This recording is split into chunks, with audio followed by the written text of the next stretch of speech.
Last week saw Dunfermline beat Arbroath over 2 legs in the Premiership playoff quarter-finals. Kane, really good move. Chris Kane! Terrific finish from Chris Kane! Chris Kane gives Dunfermline the advantage going into the second leg on Friday night. But absolutely no doubt, this is the big one. Oh, what an incredible goal line block that is from Mullen. 1 net down, that's a penalty. What a big moment this is in the game. What a save that is from Oxborough. And the Dunfermline fans rejoice. Huge moment. Tonight we're back at East End Park, where the hosts should be in confident mood ahead of these knockout matches. But they'll face the side that finished second in the league and are so well versed in contesting these playoffs. We're live as Dunfermline Athletic host Partick Thistle in the playoff semi-final first leg under the Tuesday night lights.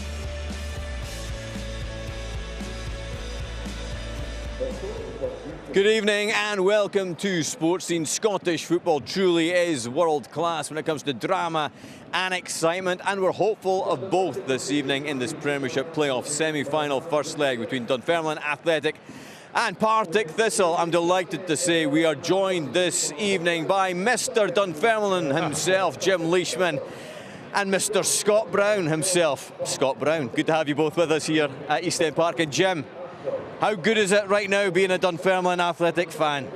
Absolutely fantastic, Jonathan. You know, the end of the season, getting to the cup final obviously has been a tremendous achievement by Neil and the players, and that's something that's down the line. But the games are coming fast and furious just now, and we're just delighted that we've got another chance. And how confident are you tonight? It's a different game from last week. Last week, Arbroath are giving 110%, and they're playing a different style. I think it'll be a really good game of football tonight. Partick Thistle, you know, we've not struggled against them, but we've not managed to beat them. But they've always been close games, so I'm looking forward to it tonight. Fantastic. Scott, you are the voice of neutrality here this evening. How are you seeing it? As just mentioned there, Dunfermline have had their struggles against Partick Thistle this season, still to beat them in fact. How are you reading tonight? Yeah, 100%. Like, I think that is due to Dunfermline's slow start of the season. And for me, Dunfermline's went from strength to strength probably after the Christmas period, and they've came on really well. Look, Partick Thistle had an incredible season. They pushed Johnston all the way, and it looks like they've got their full strength out there today. And it's probably been a while since Mark Wilson's had Logan Sharman's, Tony Watt probably fully fit. I know they played the last couple of games, but they've been out for a while injured. So no, I'm looking forward to the game and the change of formation to Dunfermline as well, to see how they come out from the start, if I'm honest. Yeah, that's interesting. We'll get onto that in a moment. In terms of last week, Dunfermline obviously managed to see off Arbroath. Jim, this moment though, just minutes from the end at Gayfield, was your heart in your mouth when Aston Oxborough did this? It was just one of these things, you know. He's defended so well, Robbie, and the goalkeeper coming out, and you say to yourself, oh, this is going to extra time, and it could go anyway then. But what a great save. Yeah. Even in the semi-final at Hampden, he had some great saves, and he's a big, tall guy, and we're proud of him.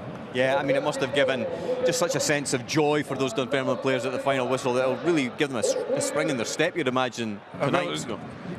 Arbroath, I've come home from Arbroath many a time, and without a smile on my face, but on last Friday I had a big smile on my face. But Partick Thistle are a good team, really good team, and I would say, Scott, that they're starting as favourites. Okay, yeah, and we had a smile on our face as well, Scott, because there was no extra time, obviously, so we got home slightly earlier from Arbroath than we'd planned. And to be fair, we weren't as cold. But yeah, the big man's penalty save, like Jim, all good teams need a good goalie. Yeah. And tell you what, Neil's done a fantastic job bringing him in. And at one point, I thought you were going to lose him back to Motherwell, but then he's managed to get him back again. So I think you need that rock at the back, and he's been that for Dunfermline this season. It's been great, Scott. It's given the defence a lot of confidence, and you've played with some great goalkeepers at Celtic, Rob Douglas for one, and you need that. You need to start in the olden times it was a good goalkeeper, a good centre half, good centre midfield, a good striker, and he's certainly. As we've mentioned, obviously Dunfermline Athletic have struggled against Partick Thistle at times this season. In fact, in the last match it was a 2-0 victory for Partick Thistle. Both goals, in fact, coming from Alex Samuel-Scott, who is actually on the bench tonight, which probably says something, doesn't it? Yeah, I think probably Mark's thinking behind that. They've tried the 4-4-2 with the two wingers and the two of them up top as well. But I think he's probably went on experience, especially with Tony, because Tony leads the line really, really well. Yeah. He drops into pockets and causes problems, and like, the two wingers are running behind and cause problems with their pace and quality as well. Like, you've got 2 8s in there that have got a bundle of energy as well. So like, it gives Tony that little bit of a false nine kind of role in there. Jim, great atmosphere here inside East End Park tonight. I know that the ticket prices have been kept low as well, £12. That's a big gesture. That's amazing. That's amazing that we've kept it so low, and that's a tribute to the fans. We've got last week that we spending money. This week we spend money. The cup final they're spending money. So it's a great expense for them. But they'll turn out. They'll turn out, and we win. If we win, it happened in my time. We'll get a good crowd. Fantastic. 13,000 Dunfermline fans have already got tickets for the cup final, but it's about the here and now this evening. Let's have a look at the Dunfermline team this evening, and it makes for interesting reading because what we're hearing is that there is a change of formation. Scott, you mentioned that at the top of the show, and that is quite a change for Neil Lennon, isn't it? Yeah, and like they've been solid all season, playing 3-5-2, and Neil likes his wing backs. The defensive units worked really well, and like Abdullah is going to be a huge miss because his pace at the back, and he's super aggressive in both boxes, which is a big thing for any team. But Partick have got the exact same. But I'm intrigued to see how they press, how they get after teams, or if they sit and be a little bit more compact. Absolutely. Charlie Gilmore as well at the heart of that midfield. Jimmy's been a big player for Dunfermline Athletic this season, hasn't he? Charlie's been a really good player. He's good on the ball, and he's a good leader on the park, Charlie. And last week it was difficult for him because his style of play that Arbroath played. But you know, I'm expecting a wee bit more this time for Charlie on the ball. Yeah. In terms of Partick Thistle, well, they have, of course, had a bit of a layoff after finishing the regular season in second place, and it looks like fairly regular side from Mark Wilson this evening. We're thinking they're going to line up 4-3-3. I guess that can sometimes adapt to 4-2-3-1. But they've got plenty of good players in that side, Scott, and plenty of potency up front as well. Yeah, definitely. Look, the 2 8s, goal scorers, got great energy, willingness to get in the box as well. But the two fullbacks as well has been a huge thing for them, for Partick as well. Paddy Redding going in inverted at times as well, and it leaves Fitzpatrick 1-on-1 out wide as well. So look, it's going to be a hard game for Dunfermline, especially if Partick start to get the rotations and movements spot on. Yeah, in terms of the previous meetings, we've touched on this already. It has been better from a Partick Thistle point of view. I know it's been a cause of frustration, in fact, for Neil Lennon, the fact that Dunfermline Athletic haven't managed a win against Partick Thistle so far this season. 3 wins for Thistle, just the 1 draw between the sides. That was the last time they met here at East End Park back in February. It was a 2-all draw. As we've been discussing, it is a wonderful atmosphere under the sunshine here at East End Park this evening. Plenty of Partick Thistle fans are in town. They're always in this position, it feels, in terms of the Premiership playoff matches, but Dunfermline will be aiming to spoil their party. Let's hear from both camps now. They've all been chatting to Amy Canavan. Neil, how ready are the boys feeling for this one tonight? Well, I mean, it's a great question. I mean, they've had 2 hard games last week, so they're match ready. You know, whether they've recovered enough in time, we'll know after 10-15 minutes, because we've not been able to do a great deal with them. You know, they'd sort of Saturday off and a late day Sunday and a late day yesterday, so we'll see. But like, it's a brilliant stage we're at in the season. We're playing against a really top team in the division, but it's a game to savour. As you say, match fit, as you'll expect. Mark Wilson and then saying instead his side are well rested, well fresh. Do you like that your players, though, have had that in the last week and that they are just kind of, you know, still rolling with the punches? Yeah, because we gave them 10 days off before the first game and we were rusty. So, I mean, it's all right being well rested, like, but sometimes you lose that edge, and they've not really been competitive since Johnson won the league.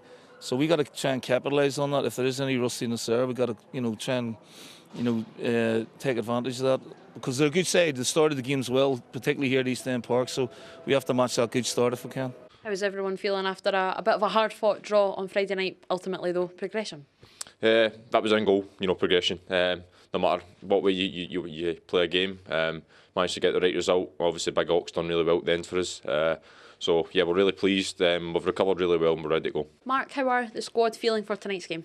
Great, I think we're all looking forward to it. It's been 10 or 11 days since our last league game. We obviously afforded ourselves the luxury, a slight break, and you know, I much prefer this preparation to last year when we were, you know, just rolling off the back of league games, and you know, it was a walking wounded. So pretty excited. Training's been good. So here's hoping it's a good performance. Many of the boys, yourself included, know what it takes to play in these playoff games. It's like a mini tournament in itself at the end of the season, isn't it? How beneficial is that experience going to be tonight, do you think? It's massive. It's a completely different feeling to maybe just your normal league game, and it's again dealing with the pressures, dealing with you know, things might go against you, but you've just got to just keep your head there and keep going. And you know, like I said, it's just about that performance, and hopefully we'll turn up today and get a few goals as well, take it back home. The players had a few days off, and that's an important thing, because you obviously want to peak at the right time, and it's a long, hard season for everybody. You know, we went to the quarterfinals in 2 cup competitions as well. Dunfermline obviously went further than that, so you know, it's a lot of strain on the players. So it was important to give them time when they had time. But it's been a full week's preparation since we've been back, and just reinforcing some of the ideas that served us so well this season. There's already a power play on the cards here at Dunfermline Athletic this evening. Keir Starmer's having a tough time at number 10. It seems that Sammy the Tammy is going to be making a run for Prime Minister. Jim Leishman, you know you're wearing politics. Does Sammy get your backing? Definitely, he's great. He's looking the part as well with the Tammy on. And one of your old suits. I'd vote for him. And Neil Lennon there. Yeah. Who's the better manager, Jim Leishman or Neil Lennon? No, Neil Lennon. I'm surprised. I was talking to Scott that he's never been nominated this year for Manager of the Year. A championship team getting to the cup final, beating 3 Premier League teams. That's fantastic, and he's doing so well. The people love him here, and it's just amazing what he's done. That's a decent shout, isn't it, Scott? Does Neil Lennon deserve to be one of the nominees? I mean, it looks like it was Derek McInnes that got it, obviously, but still. No, he's done well. He's done well. He's had a fantastic season. They all talk about the slow start that they had, and there's a lot of new players coming in and a new manager stepping in as well probably from pre-season onwards. They've really, really enjoyed it. Look, you can see the fan base as well. See, everyone I talked about Neil Lennon, they've got a different swing on what he is as a player compared to what he is as a person, and a lot of Dunfermline fans are now growing to love him. Absolutely, and I think we should mention Mark Wilson as well, Jim, because he's had a fantastic season, a former player of Neil Lennon's as well. Yeah, Mark's done really well. Partick Thistle finishing sitting top, and as Scott said, that they gave St Johnstone a real run for their money. You know, it was towards the end that St Johnstone came through, but no, Mark's done really well this season. Yeah, somebody that you know well as well, Scott. I mean, he's done such a great job at Partick Thistle, and that layoff, you'd imagine, how will that suit Partick Thistle? Yeah, well, look, you can spin it either way. They've got a couple of too many days off, and they've not probably prepared as well as they possibly could have, but at the same time, look, you can see Dunfermline, there's a couple of injuries creeping in, and Mark talked about that last year, and that's the difference of those 2 games going into these situations. And look, Mark's probably got the strongest team that you could probably put out there now. Scott, thank you very much. We'll hear more from you at half-time. Jim Leishman, thank you so much for joining us pre-match. It's been an absolute pleasure. It's about to get started. Commentary comes from James McFarren and Alistair Lamont. Thanks, Jonathan. Dunfermline have taken care of 3rd place Arbroath. Now 2nd place, Partick Thistle standing in the way of a potentially dream end to the season for Neil Lennon's side. Thistle are seasoned playoff campaigners. This is their 5th consecutive stab at promotion. Will this finally be their year? Mark Wilson certainly hopes so, having been through it last campaign as part of the interim management team with Brian Graham. Those travelling fans who have come through in their numbers, also hoping they can make the step up on this occasion.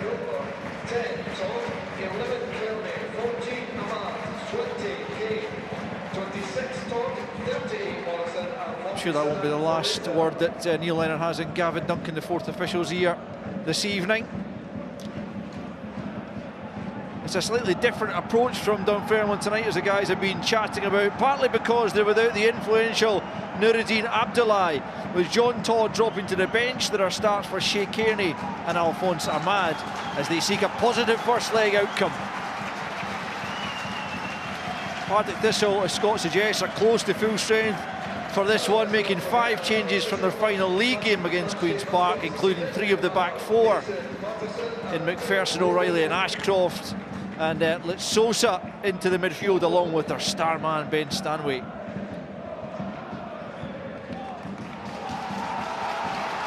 Well, Chris Kane had the crucial say in the quarter-final, bringing him up to 12 goals for the season, and you wouldn't put it past him, adding to that tally further tonight. Ben Stanway swept the board at Thistle's in-house awards this season. Recognition for a fabulous individual campaign that you'll be looking to round off with collective success in the shape of promotion. Here is your match referee for this evening, Duncan Nicholson. As the team's change ends. And Dunfermline preparing to get us underway in front of a pretty boisterous East End Park crowd. As I say, the visiting fans, I think a couple of thousand Thistle fans and several thousand Dunfermline supporters here to back their team once again, as this hugely intriguing semi-final is about to get underway.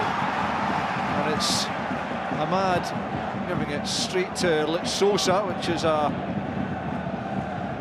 even less conventional kick-off than we've seen from Dunfermline so far in these playoffs. They've got away with it.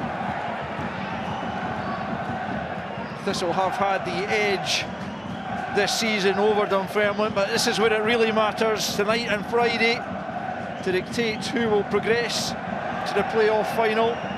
And as ever, James McFadden's going to put his neck on the block and give us a prediction as to who that will be right now. To progress? Yes. Well, I think Thistle have to be favourites. Their league position, they've had the rest. I know that, you know, much debate about whether that's good or bad. They're at full strength, so you'd expect that, you know, the preparation for Thistle in terms of, you know, being ready for this game is there, but you'd never write Dunfermline off. So yeah, you're right. As usual, I'll sit in the fence.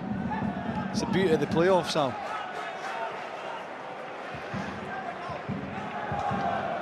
Thistle looking to start brightly here.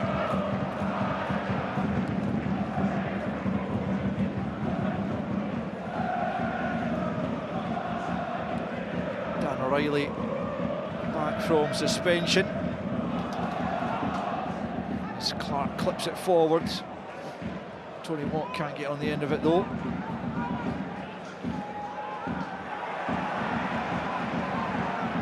Here's Oisin Smith, important player for Partick Thistle, just looking to lift that over for Litsosa. There's too much on it. He's been integral to Thistle's impressive start, impressive campaign, I should say. He's more than capable, Al, with that pass. Litsosa makes a run. There's a huge gap in between Ngwenya and Fraser.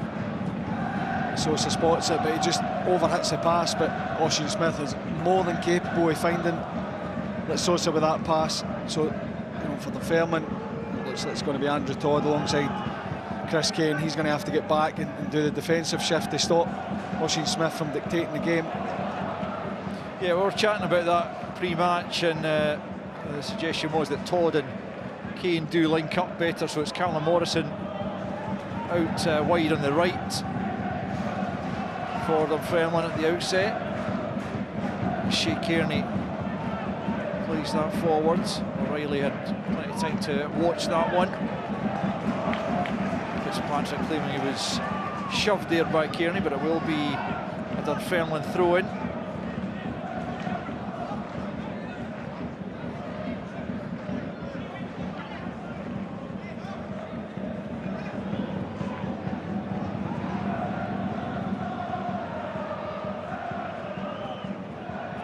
Kane looking to get the flick on, and comes Gilmar. Good physical presence there. And it's an An effort there from Matty Todd, who finds himself over on the left flank for this game.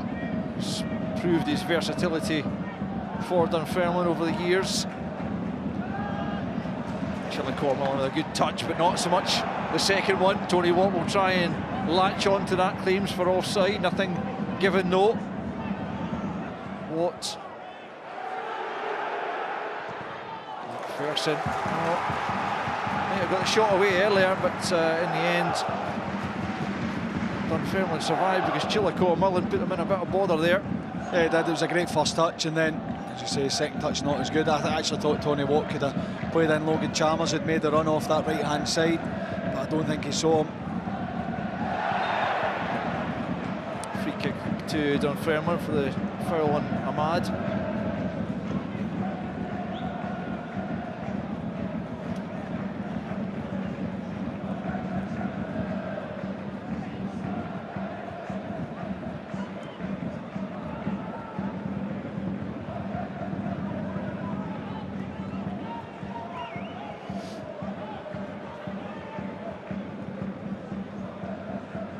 Aston Oxborough, the hero eventually for Dunfermline the other night, having looked to have put them in a bit of danger. But a top penalty save it was to ensure their progress.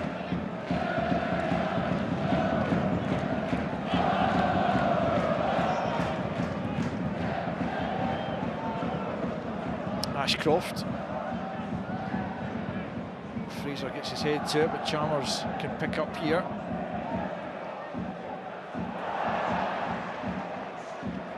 Guenya covering.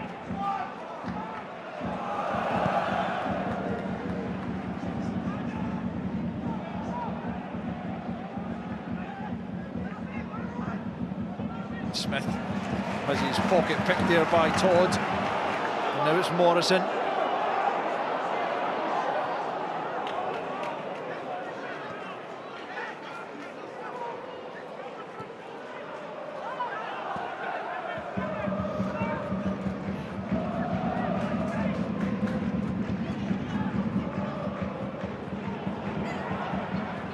Just seeing that back to his goalkeeper.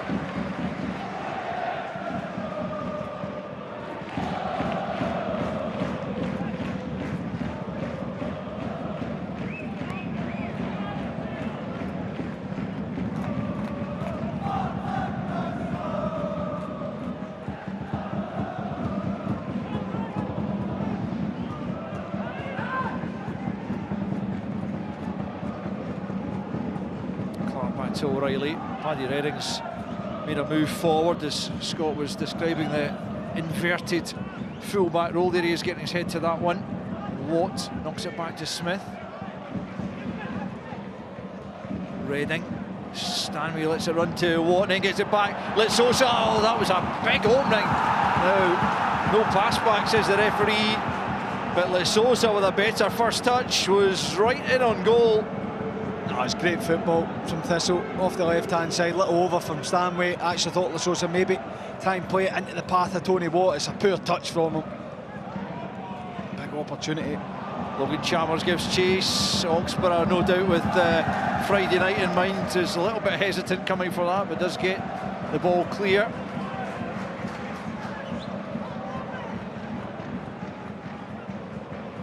Again, it's Litsosa. You know, he made a run earlier. The pass was overhit from Oisin Smith, but the space was there, and once again, the space is there for him. Poor touch in this occasion.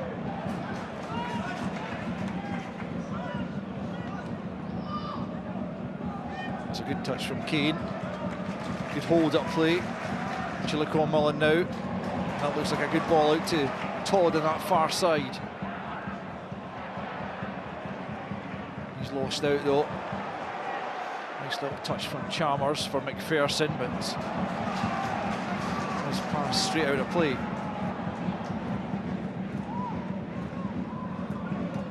Ben McPherson, who, along with Josh Clark, will sign on permanently after their loans from Celtic come to a conclusion at the end of this season. Staying here at Thistle, or staying with Thistle, regardless of where they end up. I hope that's going to be in the top flight. Good signings. First in particular, been really impressive. And I think it shows you the work that Mark Wilson's done here at Thistle, that they're signing on regardless of what division they're playing in.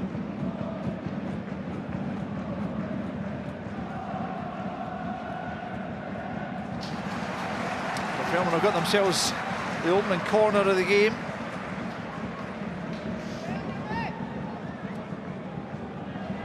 That was around about this time in the first leg against Arbroath that they got their opener. They would absolutely love to do something similar tonight.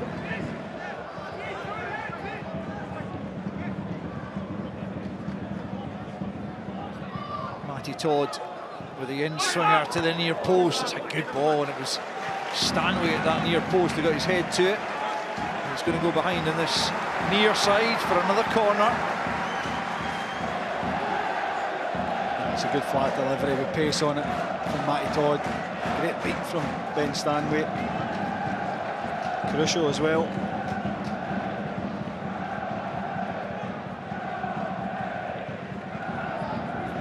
Todd again to try with the outswinger this time. But Sosa taking no chances. Bit early exercise for Matty Todd, jogging backwards and forwards.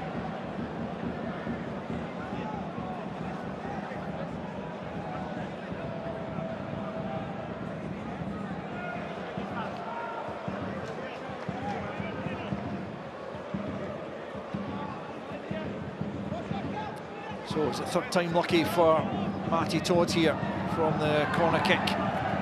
Another vicious in-swinger. Josh Clark deals with it well, you have to say. Here's Kearney now.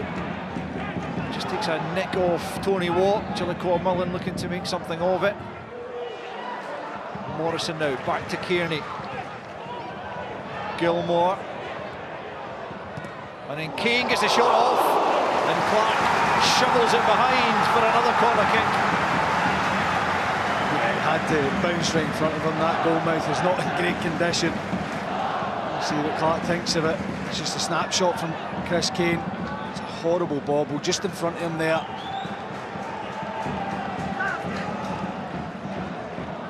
I mean, no option but just to tip it away, not taking any chances. Short corner taken to Andrew Todd's a good ball in, scramble in the area. Chris Kane's shot's blocked. Back out to Matty Todd. Good spell of pressure this from the home side. But Thistle have got the lines cleared for now.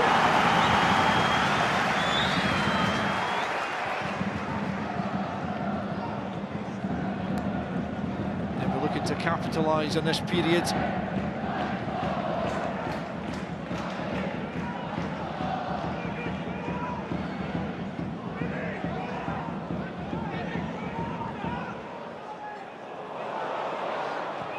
Kearney couldn't find a teammate with a throw-in.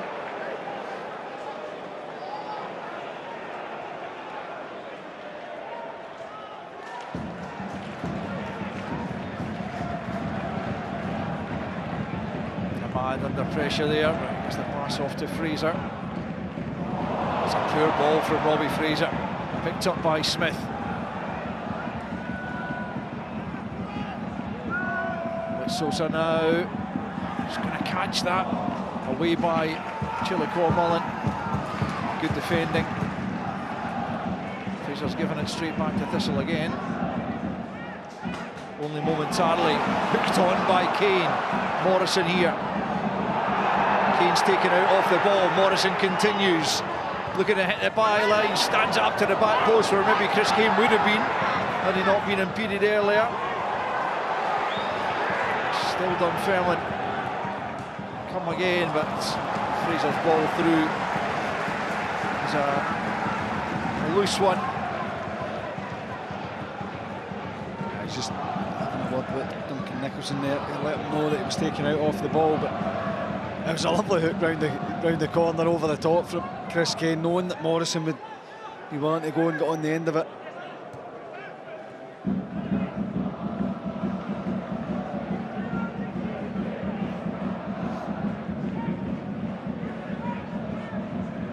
McPherson firing that forward, looking for Chalmers, who's offside and wasn't going to catch it anyway.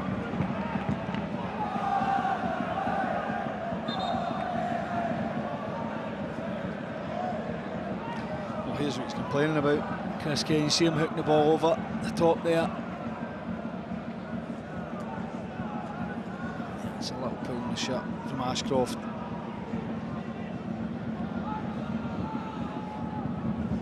Certainly deliberate from Ashcroft, no doubt about that, and well, who knows where Kane might have ended up had he not gone down.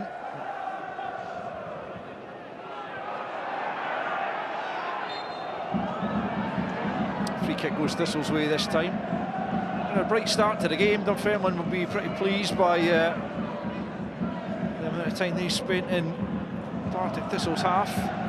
No goals to show for it though.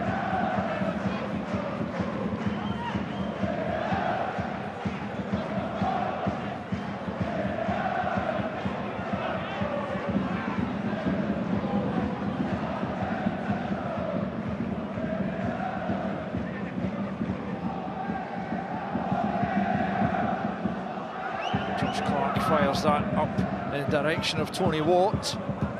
Redding's in there as well. It's going to be a goal kick. Thistle fans behind the goal don't agree. I don't think that man does either.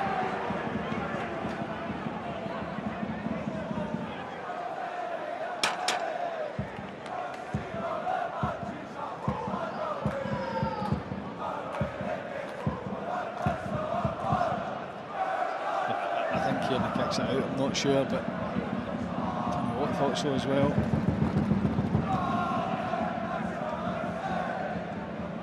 I don't know if he's just apologised to Tony Watt there, Duncan Nicholson.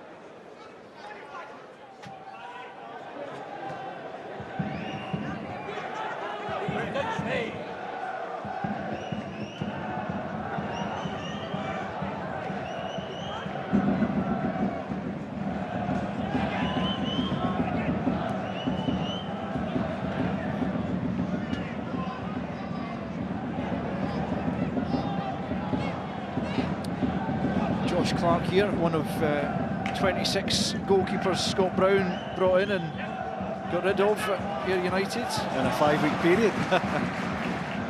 That is a crunching challenge from Lee Ashcroft on Andrew Todd. Uncompromising stuff from the veteran centre-back. Yeah, and right in front of the referee. Great view of it. That is on the cusp of what you can get away with these days, isn't it? Yeah, but I do think he gets the ball. Oh yeah, Ashcroft does.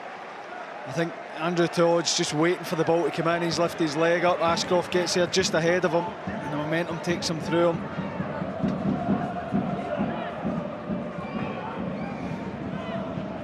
He won't wait in the next ball coming into his feet, Andrew Todd, that's for sure. Well, he's certainly letting him know he's there. It's a kind of challenge that for many a year would go down as a an absolute brilliant challenge. Absolutely.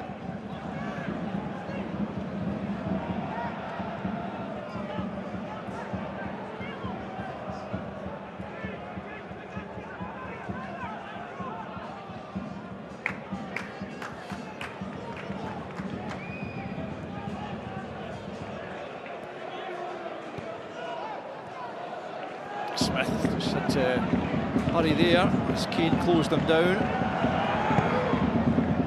This time Clark not standing on centre, he pumps it forward. Chillico Mullen wins it above Watt. Smith on to Chalmers.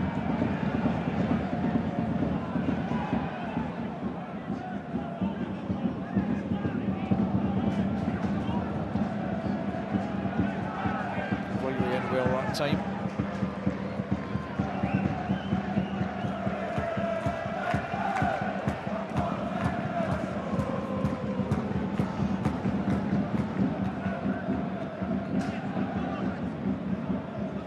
Riley on for Fitzpatrick. He's been relatively quiet so far, knocks that one out of play.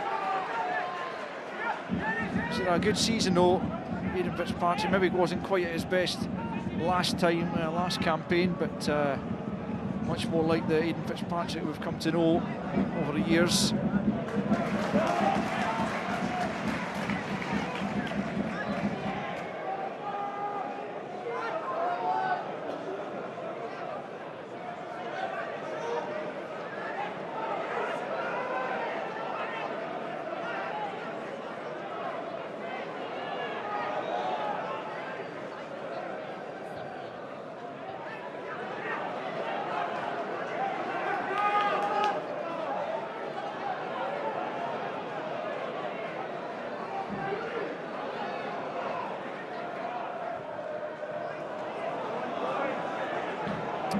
of Todd, and Thistle get the throw in.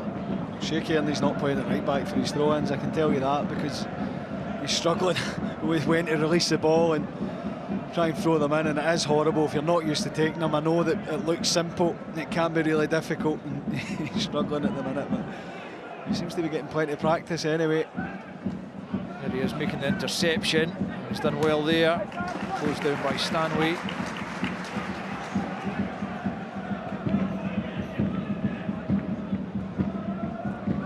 Kearney from Lurgan, same neck of the woods in Northern Ireland as his manager Neil Lennon.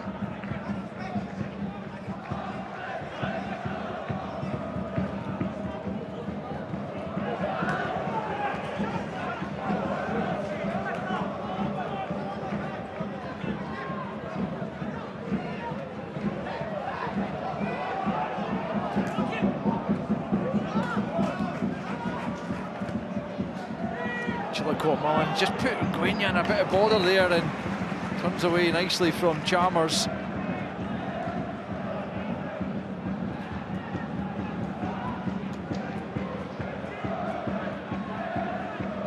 Here's Ahmad, who had a terrific first half here against Arbroath. It's picked up by Smith.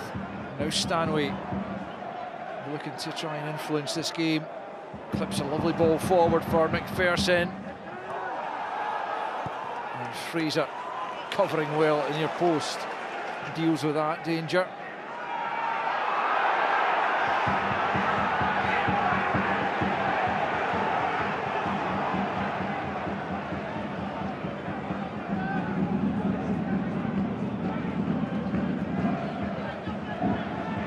Ashcroft was slack with that one, but Smith manages to squeeze it out to Fitzpatrick. Kearney caught in two minds there. Fitzpatrick now can't get the better of the fullback though.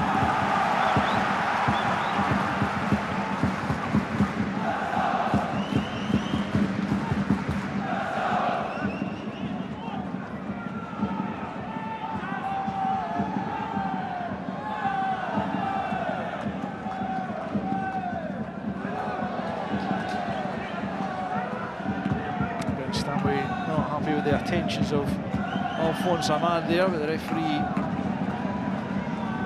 deciding it's simply a throw to the home side.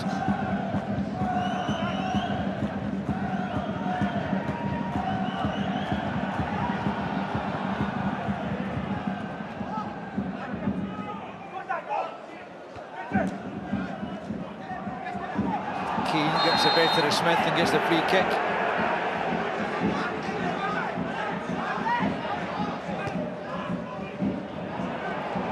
A really good ball. Matty Todd's onto it. Up against McPherson here. A lovely cutback! And there's the opening goal for Callum Morrison and Dunfermline. It all comes from a brilliant diagonal ball from the free kick. Matty Todd played his part and some as well. And Callum Morrison with the finish. At the midway point in the first half puts Dunfermline in front. So much to love about the goal from the start. Chris Kane holds it in well, gets the foul. Ahmad with a quick free kick. And Matty Todd, brilliant wing play. But look at Callum Morrison. Desire to get into the area. Great play from Matty Todd down the left. Lovely little ball across. Looks like he's going to come onto his right. Just drags it onto his left. And Callum Morrison getting out from that right midfield area into the middle of the box to score a goal and put his team ahead. It's a great goal from Dunfermline. Matt Wilson will be fuming. Neil Lennon will be absolutely delighted. Callum Morrison with his 6th goal since joining the club in January. And could be an absolutely massive one.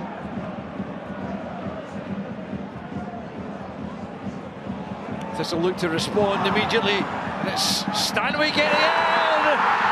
Well, that is how to answer back straight away. Within a minute of going behind, Thistle are level again. And it's that man, Ben Stanway, whose breakthrough season has been outstanding. The man for the big occasion. And it's one apiece. Well, that's how you respond to go behind. They have had opportunities. That midfield runner, Fairman just can't get the ball away from that corner. And this little pass here from Fitzpatrick, outstanding. But what about that for the finish? The composure of Ben Stanway, just to scoop it round Aston Oxborough. This pass here, brilliant from Fitzpatrick. Good strength from Stanway, and a lovely finish.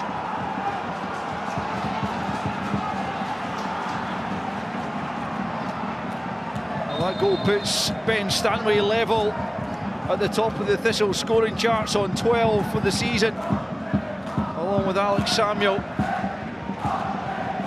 But such an important, quick response from the visitors.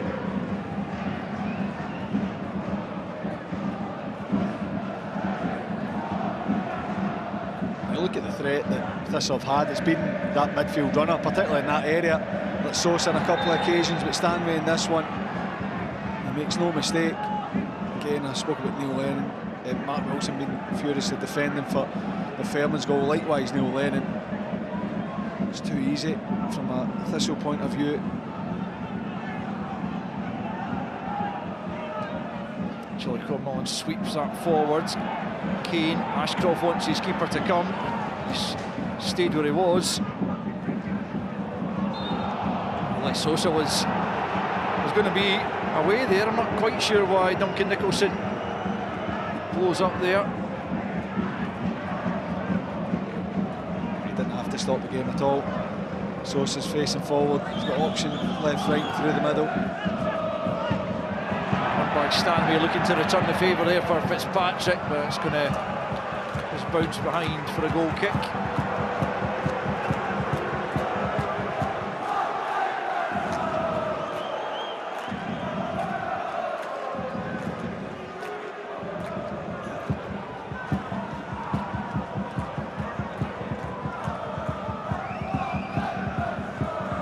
.79 seconds between the two goals.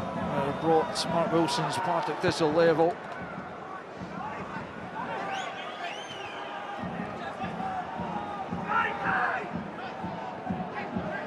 Just 25 seconds after the restart, they almost were in there again. Watt trying to find Chalmers. The intervention made, and now Dunfermline come down the other end. It's Matty Todd again trying to set up a goal. Can't quite pick out a teammate on that occasion. Well, we've really got a game in our hands now.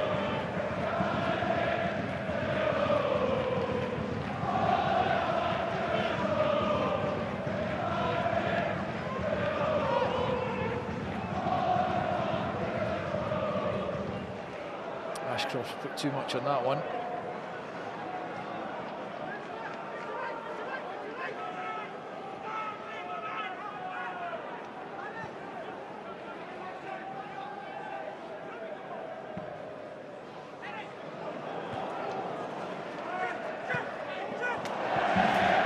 Good touch from Kearney on that occasion.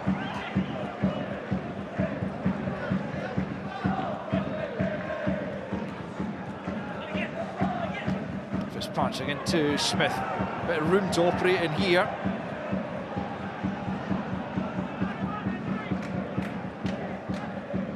Chalmers gets it from McPherson onto that left foot.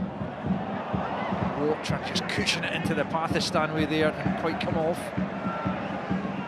It didn't, but he's in space again. Stanway, Fairman lining up, Ahmad and Gilmer in that midfield.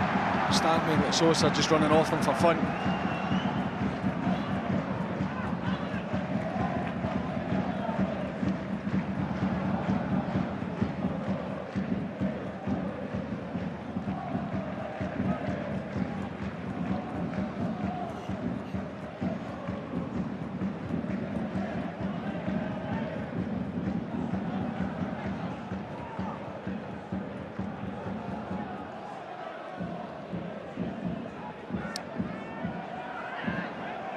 Paddy Redding in the central area. Back to Smith. Redding again. But Sosa now. Picks out a good pass for Chalmers. It opens up for Logan Chalmers. Just drags the shot. That's another good opening. It is, but Tony Watt's fuming. He's wanting a pass, slipped in, makes a good run across him. I don't mind it from Chalmers. We know he's capable. Sometimes you just, no matter how much he likes it or not, you just need to use your striker as a decoy run to create the space. You won't like me saying it, but there is space for Partick Thistle, particularly down that left channel with Dunfermline.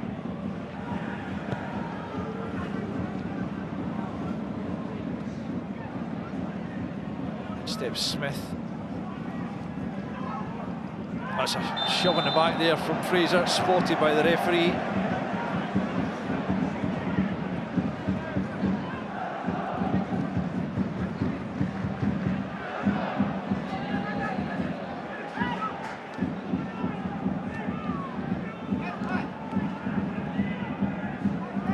Well, the playoffs continue tomorrow night. It's Alloa Steny for the right to come up to the Championship. First leg is live on Alapa from 25 to 8 tomorrow.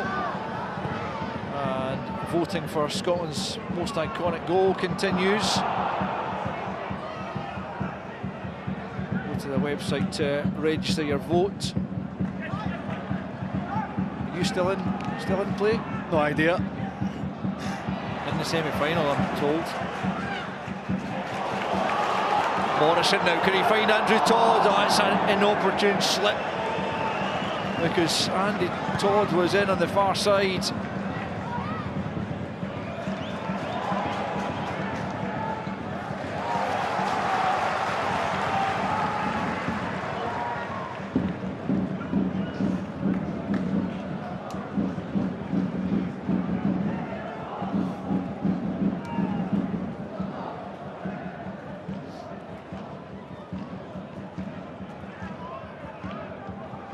Fraser out to Morrison.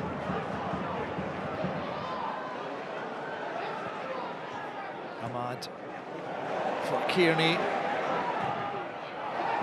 Cross half block, but Ahmad gets it into the box.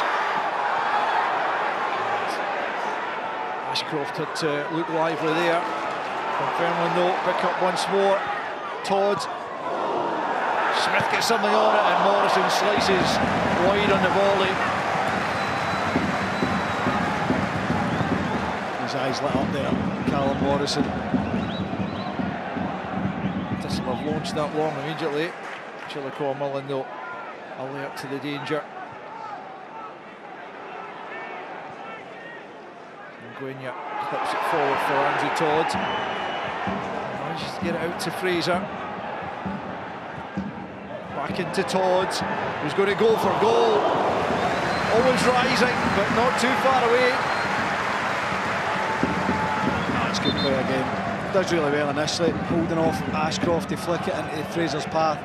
Spots a run, knows exactly what he's doing before he gets it. And he sets it quite well for himself, but as you say, always rising.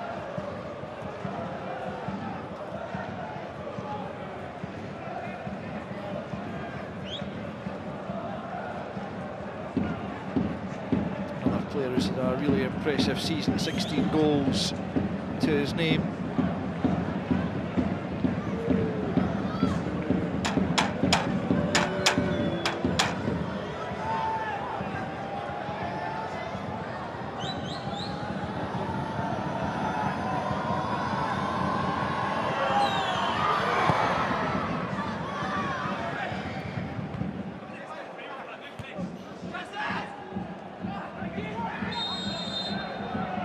Offside flags up.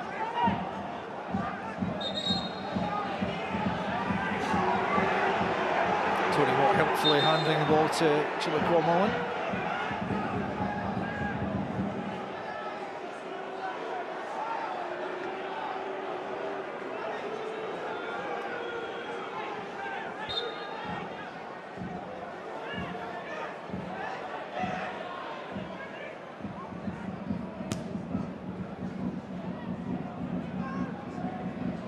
Helped on by Fraser.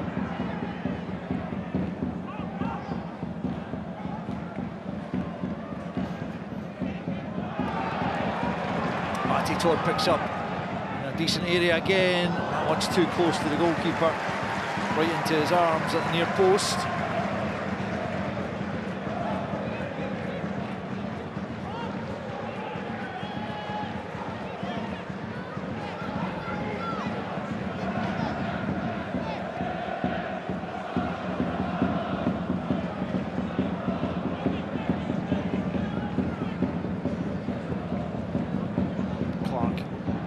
to find Watt, who does get the flick on, but no teammates close enough.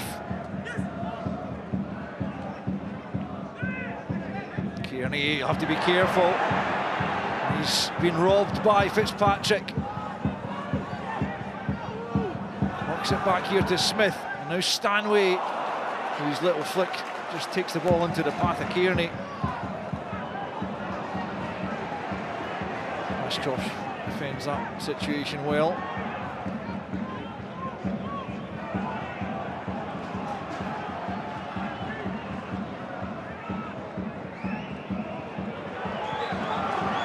Both sides look really dangerous going forward, don't they? You feel like you could score at almost any time. Yeah, and it's no surprise. You look at the quality out there, all over the pitch, but certainly they've got players on each side that can make the difference. Smith finding Fitzpatrick, if he can keep that in. Smith again, might fancy this. Half blocked by Ahmad.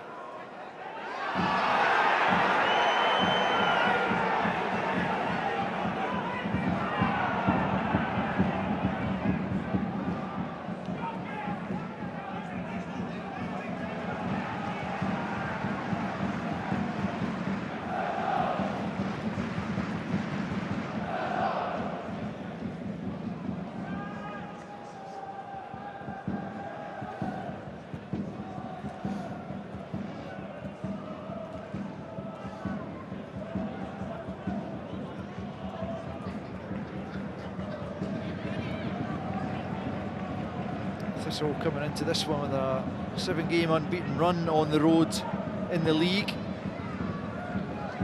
Their away form hasn't always been sparkling, but certainly of late it's been pretty decent.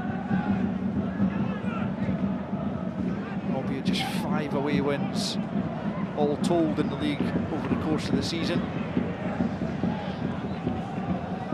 One of them here though. That's true, back in September. 2-0 win thanks to goals from Tony Watt and Logan Chalmers. Cormillan almost bursting through there, but he's out of position now. Thistle can't take advantage.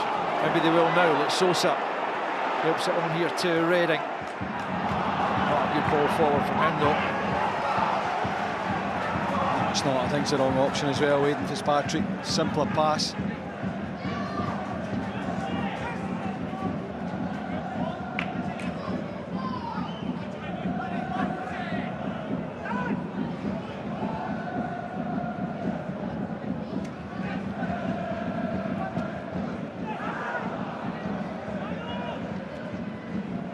Walk gets his head to that. Chalmers nods it back to McPherson.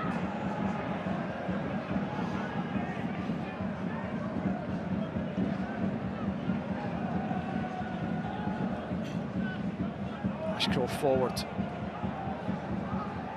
It's McPherson who's gone all the way forward, but he'll not keep that one in.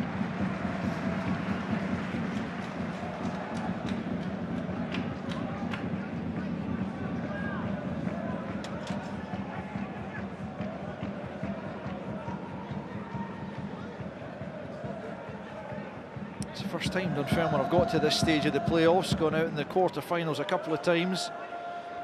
But having navigated their way past Arbroath and looking to emulate Thistle, who a couple of seasons back became the first 4th place team to reach the final.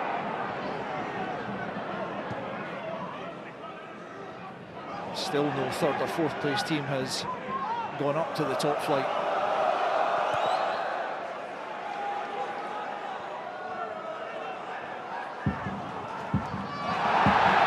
Ashcroft going in from behind, and this time from Duncan Nicholson's perspective he didn't take enough of the ball.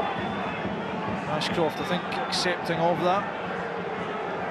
I don't think he took any of the ball. It's great from Andrew Todd. Spoke about him, earlier, waiting for it. He doesn't wait in it. On this occasion, gets there ahead of Ashcroft. It's a desperate lunge, you have to say. lucky to get away without a yellow card then. I think that's the feeling in the stadium, certainly Neil Lennon's feeling.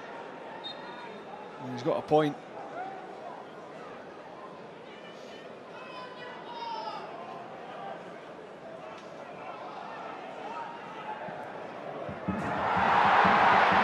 Two go down again, comes through to Chris Kane, who is beaten to it by O'Reilly.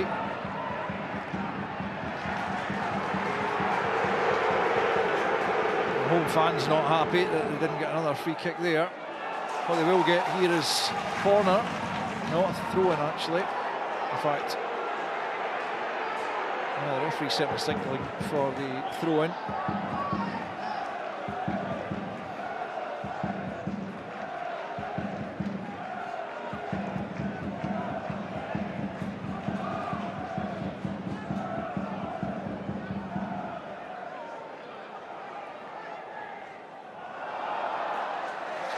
Took a little touch off a Thistle player in the referee's view. It will be a corner now.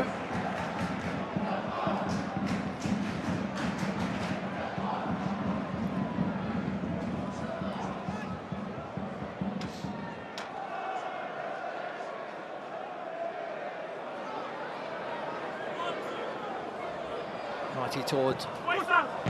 This time not a great delivery, but he'll get another go at it here. It looks more dangerous, and it's a good defensive header from Tony Watt because Chillicothe Mullen was lurking with intent. Spot on out.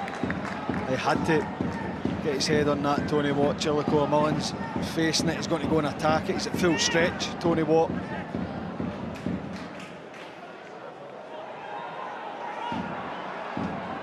Latest corner here is going to be taken this time by Callum Morrison.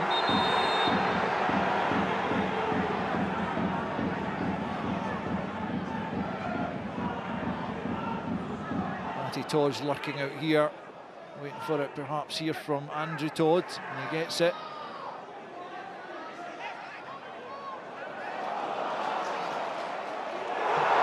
Goal kick given that time. I thought that came last off Logan Chalmers. Yeah, so did I. Now,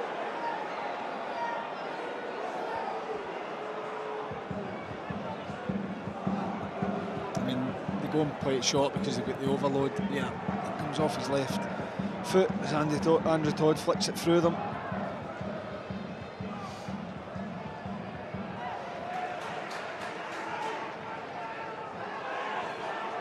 Kearney. It's Morrison, good first touch into the feet of Todd. Ahmad just looking to lift it on for Morrison as he's route blocked off. Ashcroft sees it up the line. Former Dunfermline man, Lee Ashcroft. Not sure he's endearing himself to his former supporters tonight too much.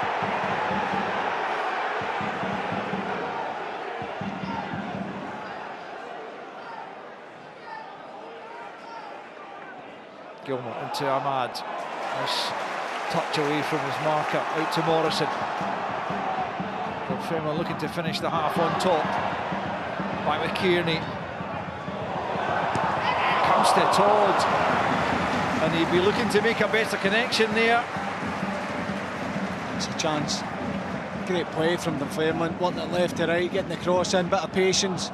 Matty Todd's free at the back post, but I think it's Ben McPherson that's at full stretch. Maybe just does enough to put him off. Looks like he's going to get the flick on it.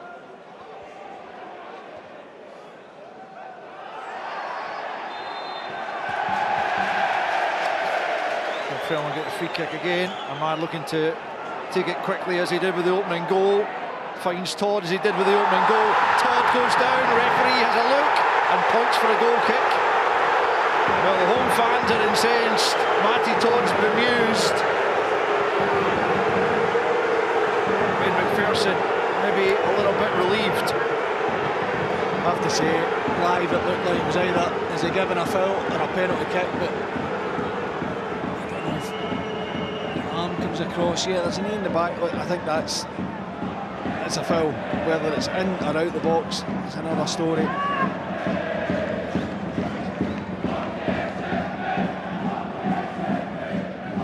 Again, it was a link-up between Ahmad and Matty Todd, the quick thinking from Ahmad, and the execution of the diagonal ball. And the first touch from Matty Todd as well, excellent.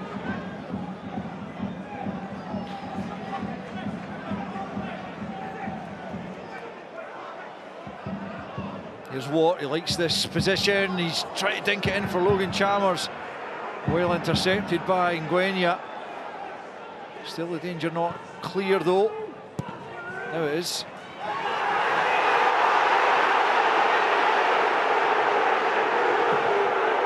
Well, home fans sharing their displeasure with the officials. There's McPherson, who might have got away with one a moment ago. Fitzpatrick now in a minute of added on time. Is Redding. Chillico Mullen defends the situation well at the near post. Riley quickly under pressure, just caught there by Kane. That's spotted by the assistant, who was a couple of yards away from it. And Duncan Nicholson wants a word with Chris Kane. Frustration from Chris Kane. He feels like he should be getting some decisions. I think he's fortunate he's getting a talking to. He knows exactly what he's doing, leaving a little bit on Dan O'Reilly. It boils down to he feels that he's not getting the decisions in the physical battles with Ashcroft and O'Reilly. I think that's Duncan Nicholson let one from either side away with one, so probably evening it up. As the half-time whistle sounds, Callum Morrison giving his side the advantage at the midway point in the first period, but swiftly cancelled out by Ben Stanway little over a minute later. And it has been a pretty even contest. Perhaps Dunfermline will feel they've had the opportunities to be further or to be in front, but hasn't proved to be the case. So still very much all to play for, as the officials and Duncan Nicholson perhaps in particular gets the treatment from the home fans. But at half-time at East End Park in the first leg of the semi-final playoff, it's Dunfermline 1, Partick Thistle 1. Does this not entertain you? It's heating up here at East End Park at half-time. A real sense of needle, certainly in terms of this match, and the home crowd not at all happy. But it is even Stevens between these sides at half-time. I'm joined by Scott Brown. And Scott, it was heating up there, wasn't it? Yeah, it was just getting spicy right at the end, if I'm honest. And like a couple of decisions. Look, we'll talk about the penalty, maybe free kick, but a couple of the yellow card decisions as well could have been out there, but the ref's been quite lenient for both sides, and I think Ashcroft could have been booked early doors, and then you seen Kane as well. So look, he's gave one for each, and like, happy enough, it's 50-50, let's go again. And look, now it's time for the managers to kind of calm the ship down and start again, because I thought the first 10-15 minutes Dunfermline started really, really well. Yeah. And then Partick slowly started to come into the game, and I think we all kind of expected Partick to have a slow start because of the amount of time that they've had off, and Dunfermline obviously being at home as well. So no, it was a good start, and then the 2 goals take care of themselves. So which side for you, Scott, looks like the better side so far? Obviously it's even in terms of scoreline. There's not much between the two of them, and like, as I say, Dunfermline's probably hit 3 shots on target, Partick's hit 1, so at this point in time it's getting there. But look, there's been a lot of good things from both teams, and like, a lot of positive things for Partick, even though they've probably not hit the target as many times as they would have liked to have. The 2-8s are causing a lot of problems with runs in behind, especially with Dunfermline's back 4 as well. It's a little bit of change of system, and you talked about muscle memory as well, and like, they've been used to playing a back 5, so it's swinging around as quick as they possibly can. And I think Robbie Fraser does really well early on. He understands that the Sosa's getting in behind him, and he tracks the run, because Ngwenya and Mullen get pulled across. It is a fascinating watch, as we've discussed. Dunfermline with a change of shape, obviously going into this match. They usually play with a back 3 or back 5 today. It is a back 4, and they would take the lead in this match. And Scott, I mean, what was your reading of it in terms of, was it a kind of vindication of a change of shape for Neil Lennon? It was it was actually inch perfect. Ahmad onto the ball quickly. Matty Todd, like Matty's legs are exceptional as well, and he gets McPherson 1v1, and he gets a little bit lucky going through Ashcroft's legs. But look, Morrison, that's where you want your opposite winger. Yeah. Getting in between the posts, you've got your striker in there and your winger as well. So, no, a fair play to them. And look, it's a small detail. It's a quick start from Ahmadi and a great ball across. It was an explosive moment in this match. Just before that, I thought it was getting a little bit humdrum, to be honest, Scott, but suddenly burst into life. And then as soon as that goal was scored from the kick-off, Partick Thistle responded brilliantly. Yeah, it's a wee bit better than Dunfermline's kick-off, if I was honest. That's true. But like, Dunfermline had a couple of chances to clear the ball, and nice and easy. Kieran there as well, is a nice touch. Ball goes up in the air, it becomes a 50-50 with Gilmore, and then Ahmad kind of just switches off this little touch here, and then doesn't track his runner. And like, it's small details, but Stanway's done unbelievable. And we're talking about he does look stronger, he does look more physical as well, and small details like being able to push Kieran Gwenya off the ball there. That's brilliant. That's where you want your eights getting in there. And look, it's a fantastic finish. You can see the goalie going down, and he just manages to lift it over the top of him. It's quite incredible the season Stanway's had, hasn't it, Scott? As you mentioned, he's got the composure, obviously, but the strength here just to keep the ball and finish it like that. I mean, he's been a shining light, hasn't he? Yeah, most people would probably try to just get the body in front of Kieran and Gwenya at the point in time and collapse and try and get a penalty, but he wants to score goals, and for me, as an attacking midfielder, there's probably nobody better in the Championship that does that. And like, they've got Robbie Crawford there as well, who's very good at it, but for me, like, Stanway has been a fantastic, like, he's had a fantastic season so far, and look, you can see why the Premiership clubs are looking at it. Lee Ashcroft, he is a warrior we've seen for many seasons in the Championship. Has he been a bit fortunate a few times, Scott? A couple of times, yeah. Like he actually gets that one not too bad. Yeah. But he's setting a marker early doors on young Toddy. And look, to be fair on Toddy, Toddy's up for a battle as well, and he's straight back up and he gets on with it. And that's the one we talked about. It probably could be a yellow card. He's had a pull back as well. And Chris Kane earlier, yeah. Yeah, so like small details, like he understands the game, he understands what he can get away with, and he tries to push boundaries. And like, you want your centre half to be horrible. You don't want him in the Championship to be lovely on the ball and not want to head the ball. And Lee's a fantastic defender, and he's been here for a good few years. He's been at Dunfermline as well, so I'm sure he's not a fan's favourite anymore. In terms of the end of the half, there was a penalty claim. I thought initially, Scott, it was kind of just shoulder to shoulder, but there's maybe a bit more to it. What was your take? Yeah, like Matt, we talked about Matty Todd's pace and energy getting in behind, and Ahmad as well, yet again with that ball, but I think there's a little bit of contact from McPherson's knee right in the back of the calf, and for me, if it's very, very tight to that line, I'd hate to be a ref at this point in time, but it's either a free kick or a penalty in that situation, and I can't believe he gave a goal kick. What will be the message, do you feel, from Neil Lennon at half-time? Because he must have been, you know him really well, absolutely furious that after taking the lead, it was pegged back almost immediately. You can see him as soon as he scored, he's telling everybody, calm down. And within 25, 30 seconds, and they're back to level pegging. And you can see how well they've played and how many times they've worked Josh Clark as well. And for Partick just to run up the park and score with their first shot on target, he'll be hugely disappointed in that dressing room. And the thing is, he knows he can score goals, he knows he can create chances. It's just that mentality, making sure you're switched on for 90 minutes and having that belief, because Dunfermline are a good team, but so are Partick, so you need to make sure you try and stop those counter-attacks as quick as you possibly can, and especially somebody like Stanley. Scott, for the moment, thank you very much indeed. A night of entertainment here at East End Park. So much good stuff across the BBC. When things are not quite going to plan. So what? You got sacked? This isn't how I saw my life at 40. And your dad is living it large. How do I get an aubergine emoji? Like, you wound me up. I think you're weird. It's a fair comment. That's what I've always liked about you. Please stop doing that. Oh, don't be so dramatic. Only Child. Watch all episodes on BBC iPlayer. And a feast of football on the way. After this programme, in fact, All the Premiership highlights, the bottom six, all in action this evening. Join Tomo at 10 o'clock on BBC Scotland. And then tomorrow night, well, it's the Championship playoff final first leg between Alloa Athletic and Stenhousemuir. You can watch that on BBC Alapa at 7:35.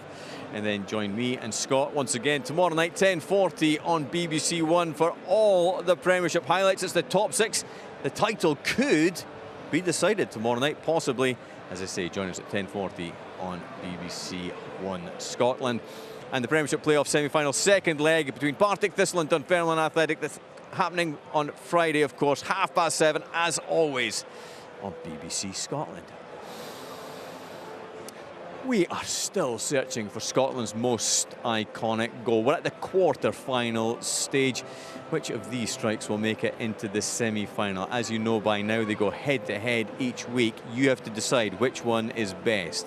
Tonight, it's Lee Griffiths' first goal against England versus Archie Gemmill against the Netherlands. Griffiths begins his run up, left-footed. Oh, what a goal! And what a way to break your international duck against England. Lee Griffiths steps up with an artistic free kick. Kennedy.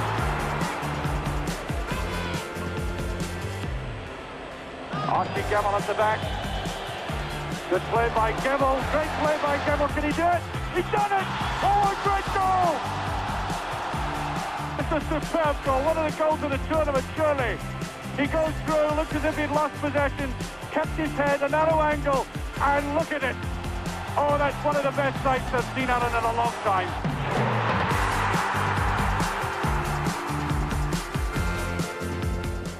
It is up to you who reaches the semi-final. Will it be Lee Griffiths or Archie Gemmill? Use the QR code there.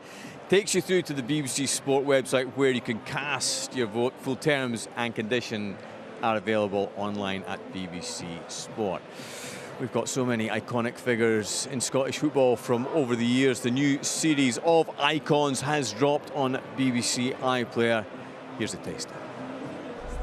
Please put it in the back of the net. Pretty simple. You don't ask for much from a penalty. You can't help but in the back of your mind go, you better not miss this. So I had no hesitations of, I knew exactly where I was going to put it. And I think the rest is history. Stepping through the door like a troubadour while I just an alleyway.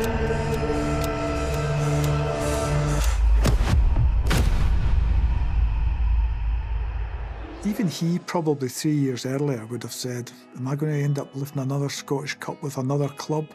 I think he would have probably said, I don't think so. Alan Main. Main's in trouble, this big kick! And the final whistle is gone! Motherwell have won the cup in the most dramatic fashion possible. Tom McLean gave me a lifeline, and I think I've repaid him. Julie's goal-scoring prowess had also earned her a new nickname. Air Scotland strikes again! I just called her Fleets, but she was Air Scotland because she was incredible in the box, finishing with her head. And I'm just very pleased to be playing alongside them and against them. Hopefully we'll get a bit of recognition for the Scottish game as well. That is just great stuff. Can we hear that again? It's great stuff. I lived with the girl for the whole year, and I was still trying to figure out what the hell she was telling me when she was in another room and yelling to me from the kitchen. I remember meeting up with the goalkeeper, Jamie, kind of chatting with her mum, and her mum was kind of saying, like, your English has got much better this year. And I remember looking at Jamie thinking, what language did your mum think I spoke last season? And Bleeding loved her accent, and she would just mess with all of us. But I did learn some really important Scottish words. I won't share those here. Oh, we just used to start with a laugh. That's you go.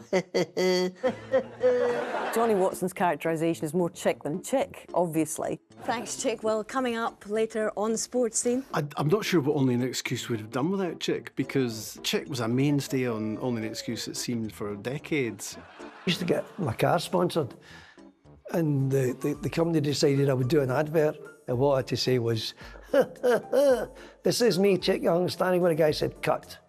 He said, do it again. I said, well, what's wrong with it? And he said, you haven't got the laugh right. Oh no, that's bad, man. That is really bad. I'll show you how you do it. Which 3 is.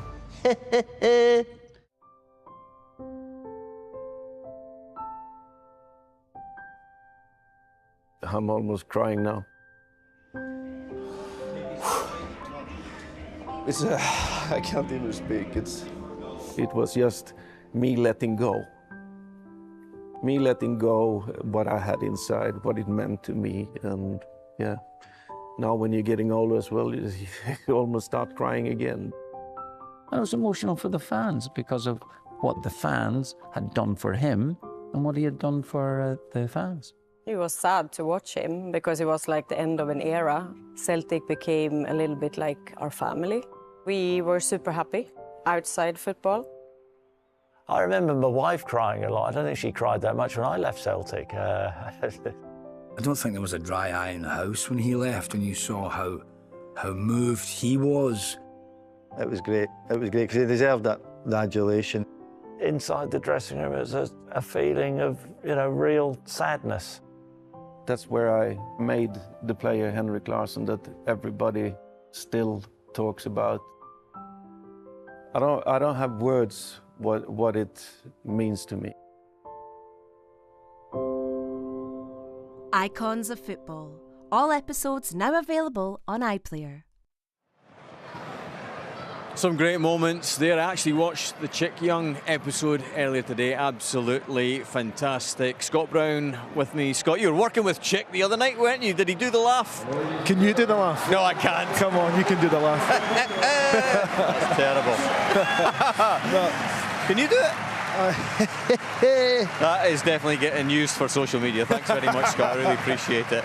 It's all about to get started in this second half. Quick prediction for the scoreline tonight, Scott? I'm going to say Dunfermline are going to sneak it at home.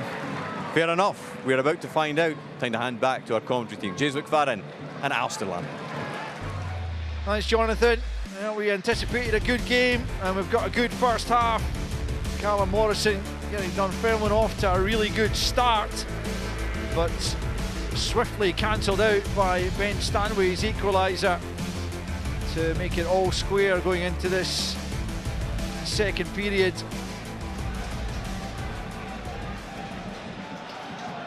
Neil Lennon will be relatively pleased, I'd imagine, with the way his side played in that first period for the most part. Probably slightly edging it, but 1-1 it stands.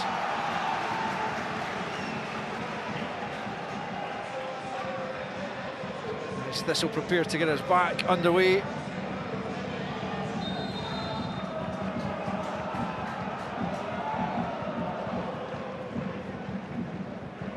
Changes for either side at the interval.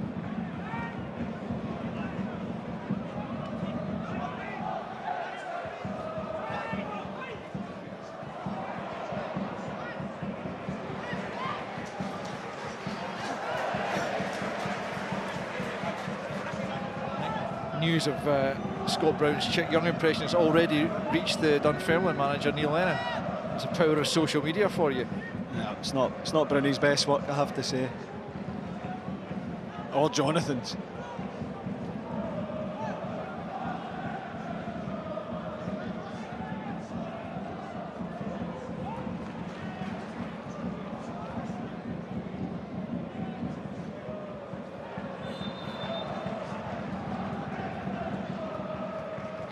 Stoppage here as Ahmad's been asked to leave the field of play, I think.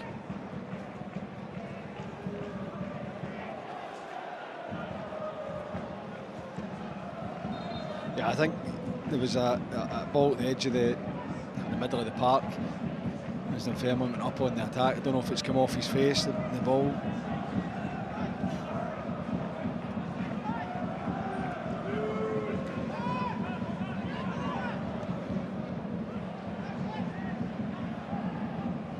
Thistle trying to take advantage.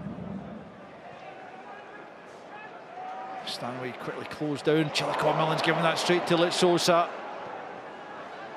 Now Chalmers trying to find half a yard. Good block by Matty Todd. Andy Todd takes a swipe at it. Fitzpatrick! The flag is up to deny him. Well, that's going to be worth a look. It's a huge let-off, you have to say. It's such a mess. Chillicothe-Millen does brilliant initially. Steps inside, gives it straight to Thistle. Matty Todd gets a great block, good defending from him. It looks as if he's onside there. That's a touch there from Stanley. I think that's going to need another look. Well, he's on in the first instance.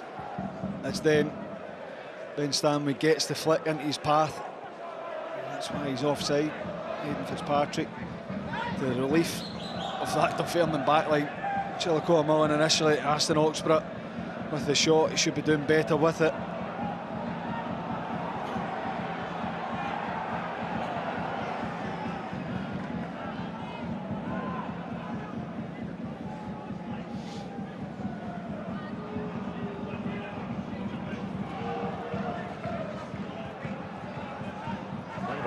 Ideal start to the second half for the visitors, as Ashcroft lifts that one forward for Chalmers.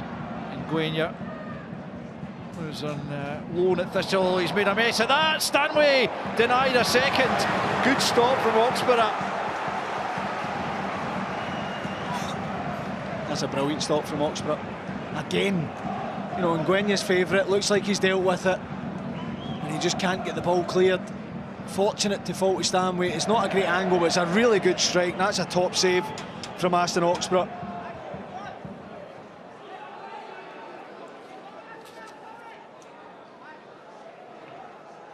A couple of close run things. The Dunfermline defence have survived at the start of this second period. Reading's done ever so well. Have to settle for the throw-in. Yeah, it's not the start to the half that Neil Lennon's was looking for from his players. They've been pretty slack in possession.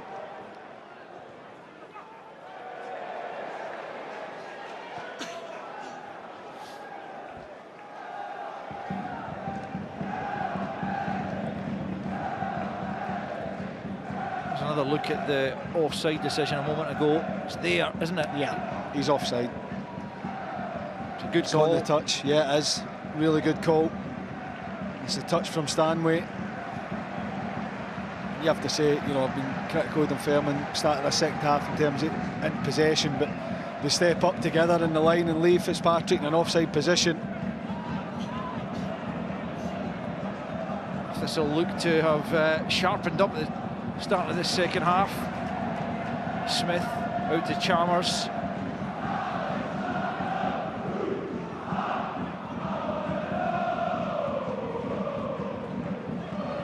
Chalmers been closely marshalled there, I think it's fair to say. Gilmore emerges with possession. What a wonderful ball that is with the outside of the right foot. Morrison keeps it in. Could be something on here for Dunfermline. Kane at the near post. And Ashcroft does enough to force it behind. Good counter. It's a great counter. He has to lift it for me, Callum Morrison, but Gilmore does brilliant initially to win the ball back, outside of the boot pass, and you just look at the back post here. Chris Kane makes a run across the front, there's two at the back, just stand it up, allow them to go and attack it. I think that's a tough one to try and find Chris Kane there.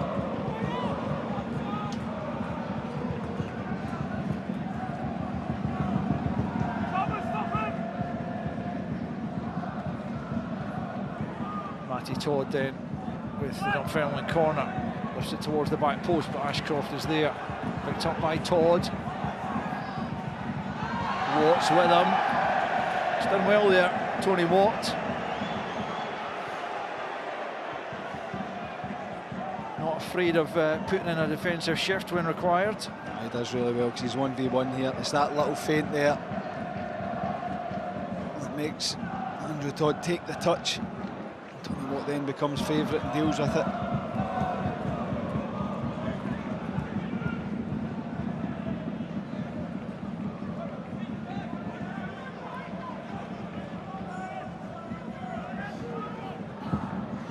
O'Reilly gets away with that pass into a crowded area. And now Smith releases Chalmers.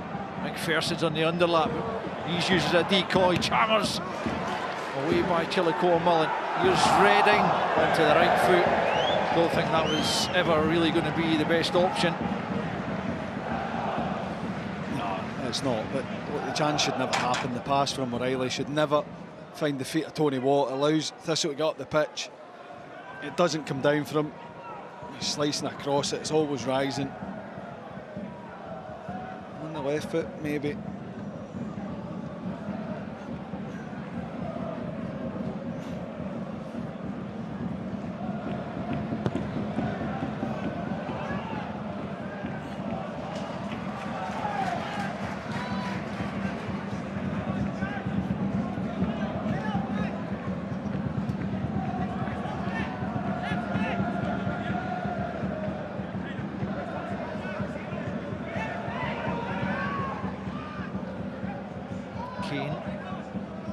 Holds on to it well again. Really good front man play from him. Zamad. Nice switch of play out to Morrison.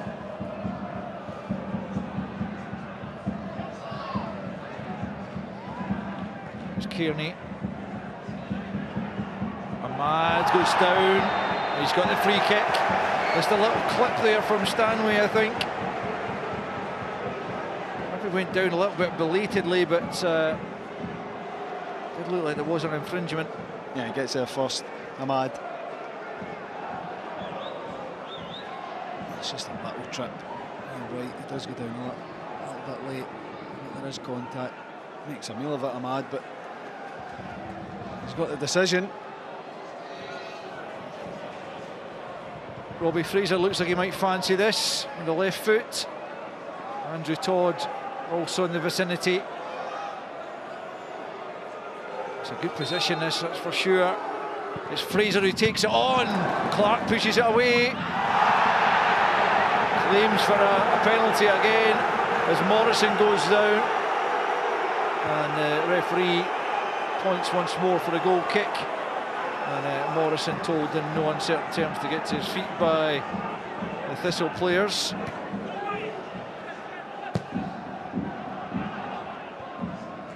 Into Smith. Chillicothe-Mullen presents that to Stanway. He's been a little bit looser in possession, Chillicothe-Mullen, tonight than I've seen him previously. It's Chalmers plays it into Sosa, battling away to keep a hold of the ball. Here's Smith, tries to bend that in, and Kearney wasn't sure what was about him and just nudges it behind for a corner. It's a dangerous ball in from Smith. I think he's looking, Ben Stanley at the start has peeled off the back of Chillicothe-Mullen. He's maybe expecting him to make that straight run in behind him. Stanley darts forward. Kearney just can't take any chances there.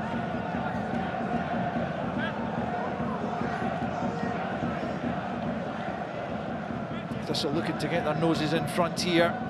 It's been a good start to the second half from them. Fitzpatrick's corner. Oh, it's a O'Reilly header that was blocked on its way goalwards.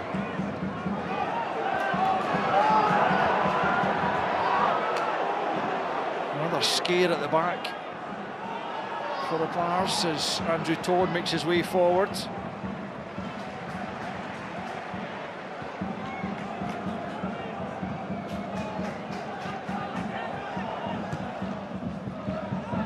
Fraser.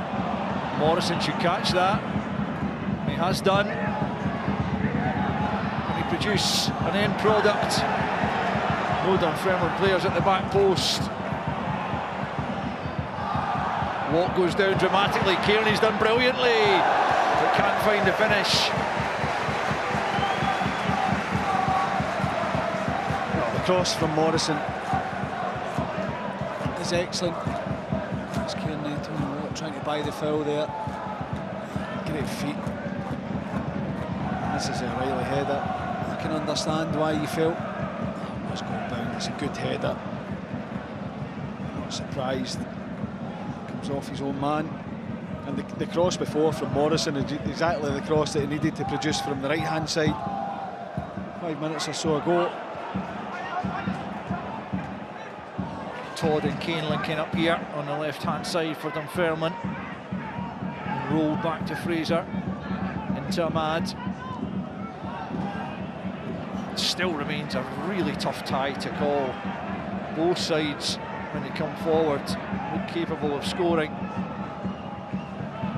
Ahmad again produces a terrific ball. This time Matty Todd's control lets him down.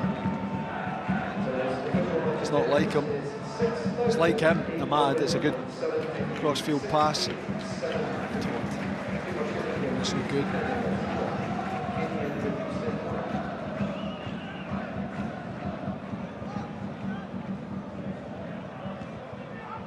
Gilmore with a header. Morrison. Reading get the better of him on that occasion.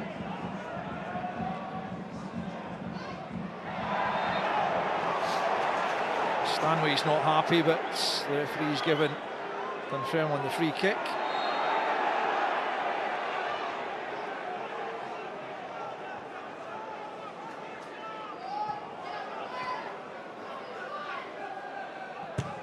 Todd clips that forward. Kane nods it down.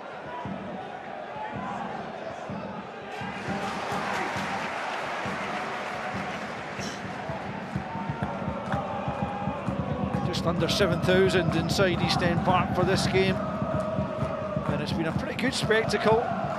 Loads of chances. Dunfermline haven't really tested Josh Clark, certainly in the second half. We're looking to change that. Todd gets it back to Fraser. Now Gilmore. Ahmad. They find the opening there. Not on this occasion. Fitzpatrick. Chillicoe Mullen on his toes there. Ahmad. Out to Matty Todd. Skips away from McPherson. Might open up here for him. Into Kane. Foul on the edge of the box by O'Reilly this time. And this is a really good position. And it's good play once again from Dunfermline, starting from Ahmad in midfield. Forward pass. The feet of Matty Todd. When he drives forward, looks like he's going for the shot. Lovely little pass into the feet of Chris Kane, and O'Reilly just late with the challenge, right through the back.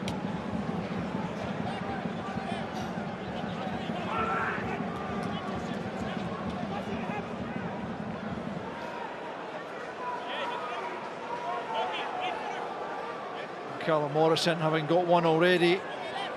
Looks like he's lining one up here. Robbie Fraser again will fancy his chances. But really, he could go with either foot here. It is Morrison, couldn't beat the wall. It was a tall wall. Comes back to Ahmad, and now Todd, and now Matty Todd. Step over from Gilmore, just wouldn't fall for a Dunfermline player though. Thistle will look to counter here. Chillicoe Mullen sliding in and keeping the pressure on as it's Chris Kane picking up into Morrison for Todd, and the challenge made by O'Reilly. But another good spell this for the home side. It's a miles better spell for Dunfermline. Started pretty slack, sloppy this second half, but certainly found their feet now.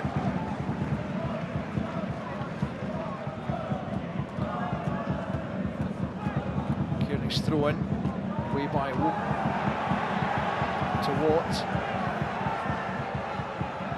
Buenya. It's cut out by McPherson.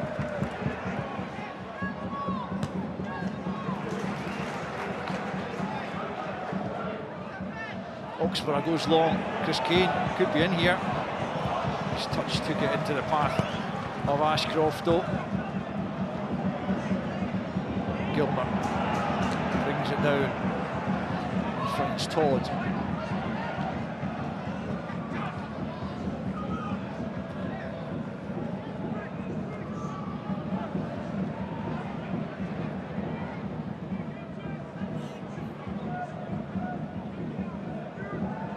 Bit of activity in the Thistle bench on the far side. So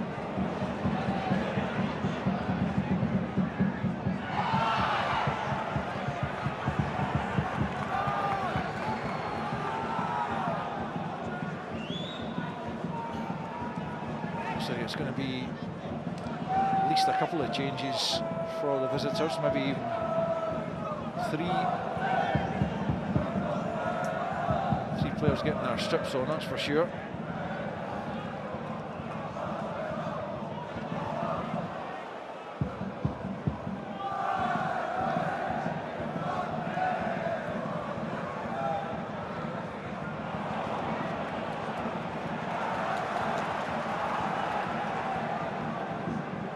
Here's Fitzpatrick.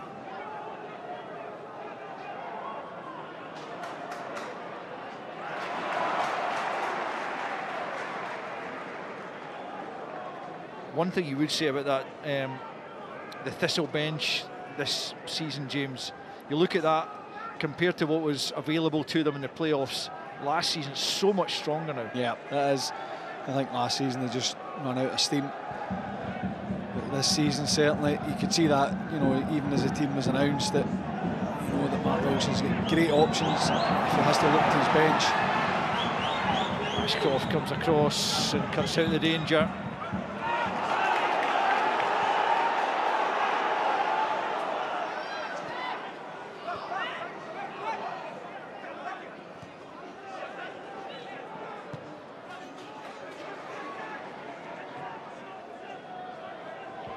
It's going to be Cammy Logan, Alex Samuel and Robbie Crawford to come on just shortly.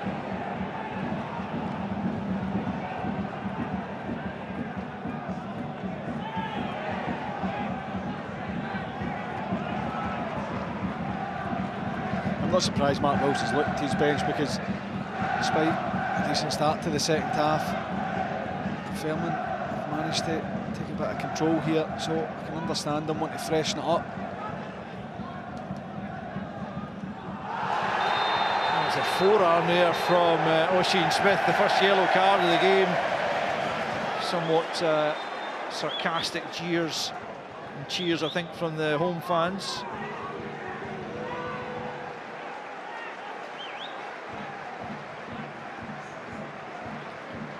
Here's the changes coming.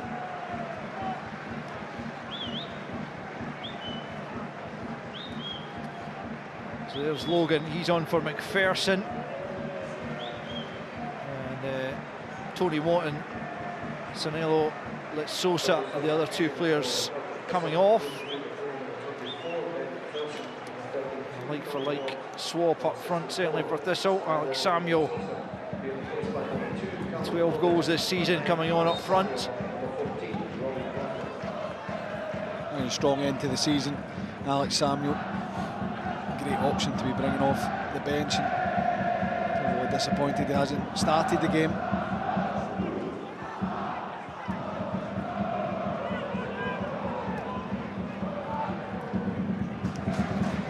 Ahmad out to Fraser. Roll that into the path of Todd. It might come for Morrison.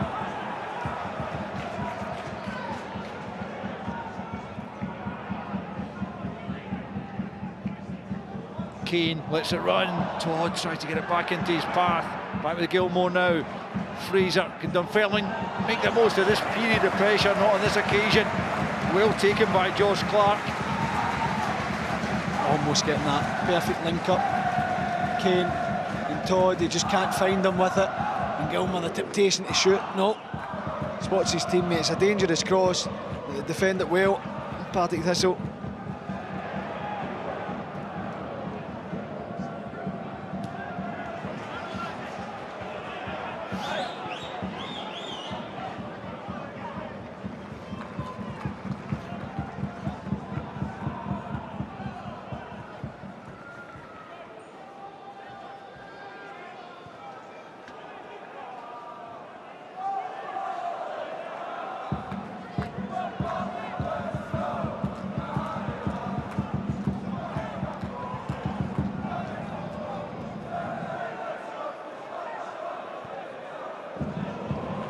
Good ball through the middle there for Stanway from Machine Smith. Now out with Fitzpatrick. Can he produce here? Kearney trying to stick with him. Chillico Mullen sticks out a long leg and gets it half clear. Stanway back into the middle, comes off Ahmad that time, and Morrison is able to dig it out. It's going to be a Thistle free kick for Kane's challenge on O'Reilly.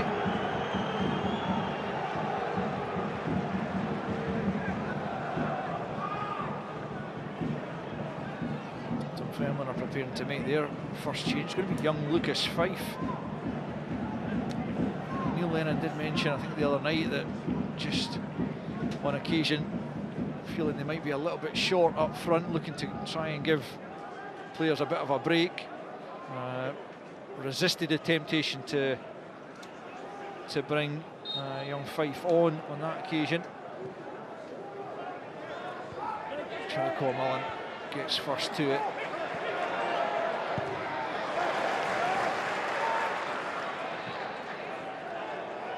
Kane.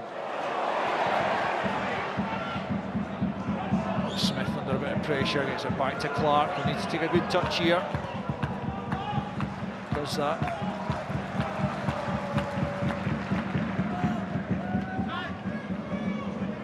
Samuel getting involved. He was claiming for the throw-in, but the officials thought otherwise. Here's the change for Dunfermline. It's going to be Chris Kane to make way. And on comes Lucas Fife, who had a couple of brilliant chances in the semi-final, which he couldn't quite take. But another product to the youth academy here, and one they have high hopes for. Yeah, you mentioned Neil Lennon, you know, with it, not lack of options, but lack of maybe depth in the striking area. Chris Kane he has to be managed. You know, he puts so much into every single game. He's so important to the way they play. But Lucas Fife has shown, certainly the short time I've seen him, that he's more than capable. Huge speed, knows where to be when the ball goes wide. It's a big opportunity for the young man. Still just 17. Big future ahead of him. Samuel's done well to keep that in. Back to Stanway. Challenged by Kearney. Thistle throw.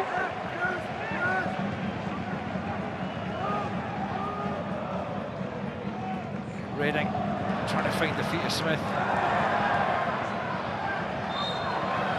He's going to come back for a free kick at the edge of the Dunfermline box.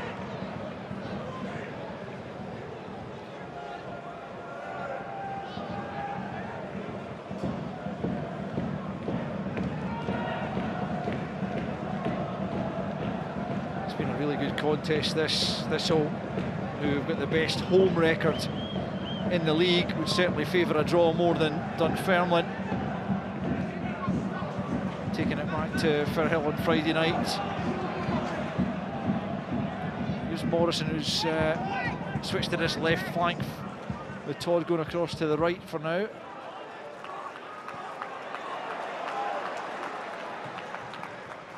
Chalmers up to Samuel. Partick couldn't keep it alive.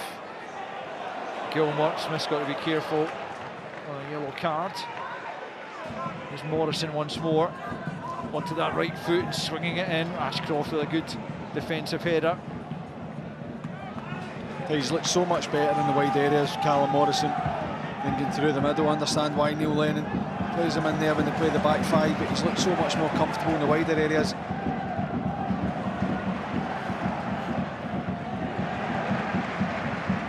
Corner kick prevented.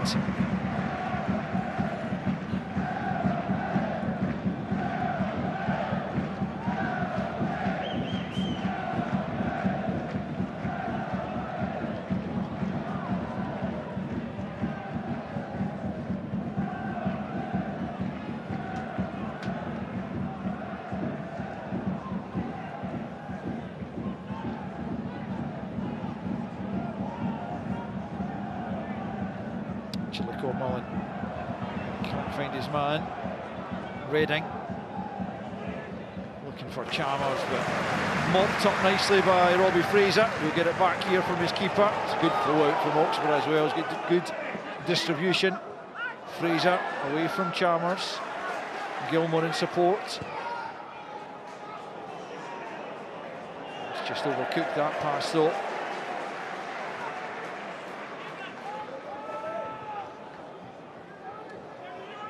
Well, I thought that Gilmore and Ahmad struggled a little bit with runners in the first half, but second half they've got really strong, dominant in the second half, the both of them.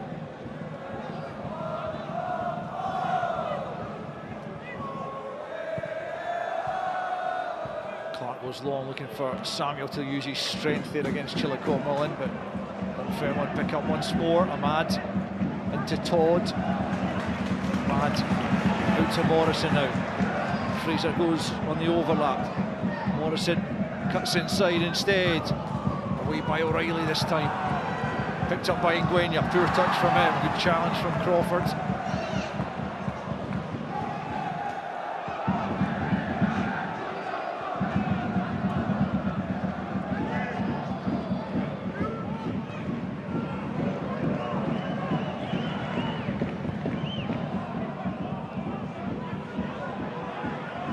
5 will chase that one down.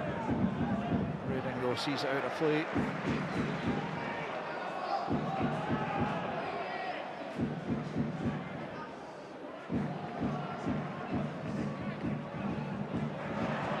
Chillicothe-Mullen does well there.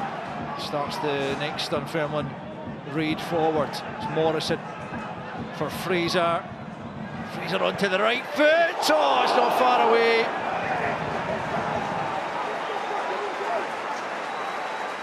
Just evading the far post.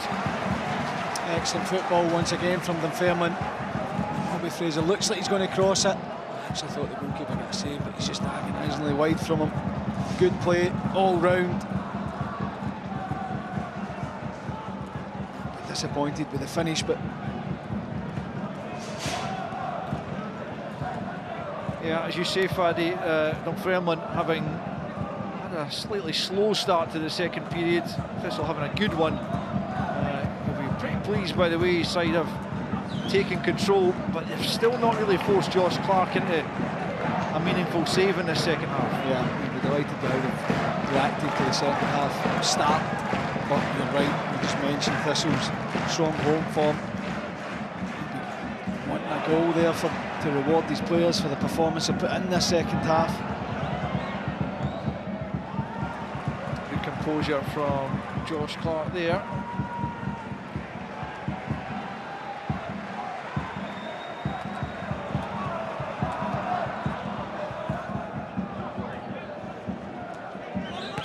So Premiership highlights on after us, 10 o'clock BBC Scotland. I won't spoil any of the current scores for you, just in case you're waiting to watch without knowing, although I'm sure most of you are interested do already know the scorelines. And of course, the second leg of this one on Friday night, 7:30. Looks like it's going to be right in the melting point going into that one.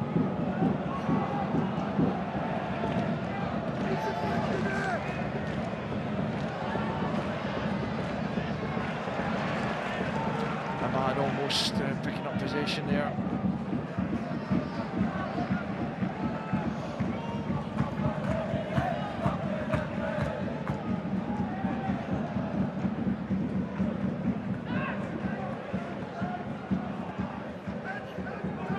Smith for Chalmers. This will get the free kick. Shoving the back there at Crawford and Ngwenya. Man penalised. Yeah, I mean, he goes to the assistant referee and tells him it was his shoulder. It is, but it's on his back. Yeah, that's not quite what a shoulder charge entails. Logan Chalmers then with the opportunity here to try and create something. Clipping that in, looks like it's too close to Oxborough, who hasn't got it though, but he's been fouled in the process of trying to do so. Dan O'Reilly pleading his innocence. Yeah, well, I didn't think there was too much trouble in this cross for Aston Oxford. Just floated straight into him. Yeah, Ashcroft's got his arm up slightly, but very protected, these goalkeepers.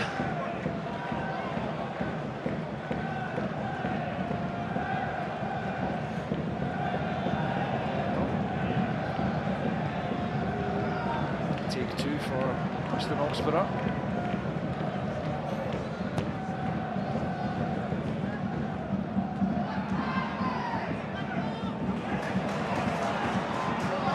Morrison.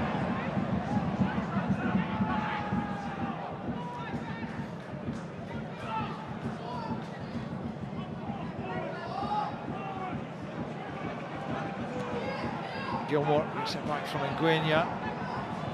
Tries to slip it in for Fife, who's made a good run. Todd. Back to Fraser. Now Ahmad.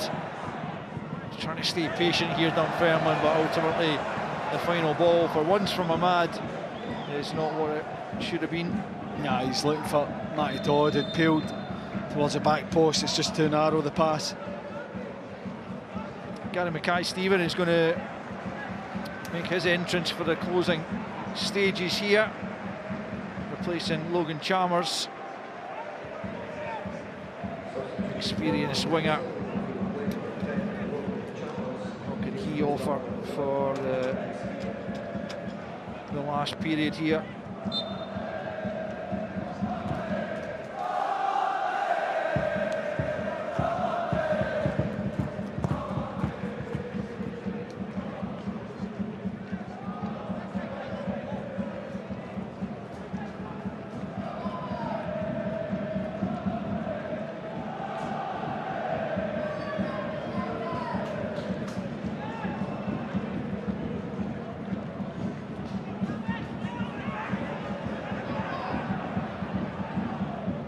And Stanway. Gilmore picks up though. Here's Todd. Morrison makes the run off him. Still Andrew Todd. Blocked by Ashcroft.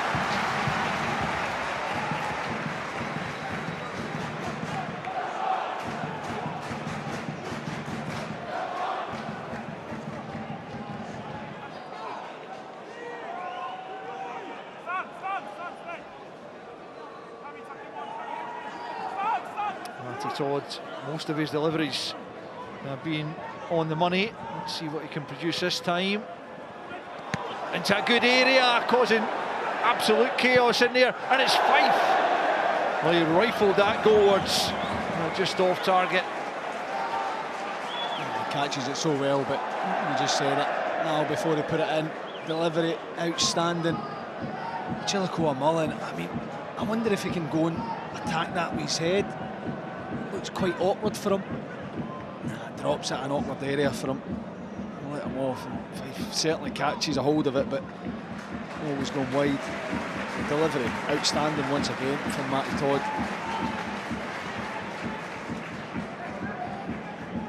Knocking at the door, Dunfermline.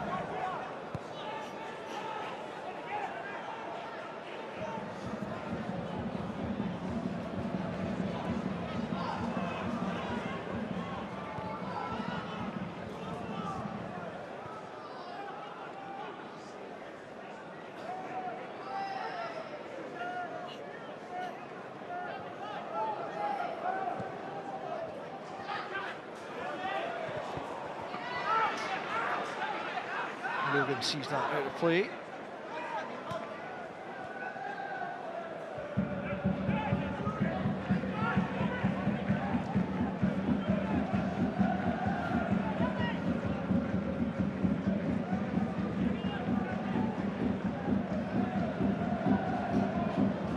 Here's Samuel, who's back to goal, just rolls it back to Smith.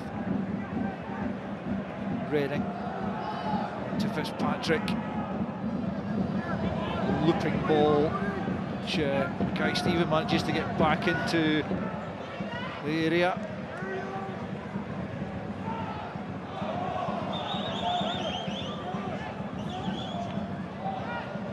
Mackay-Steven's back heel doesn't quite come off.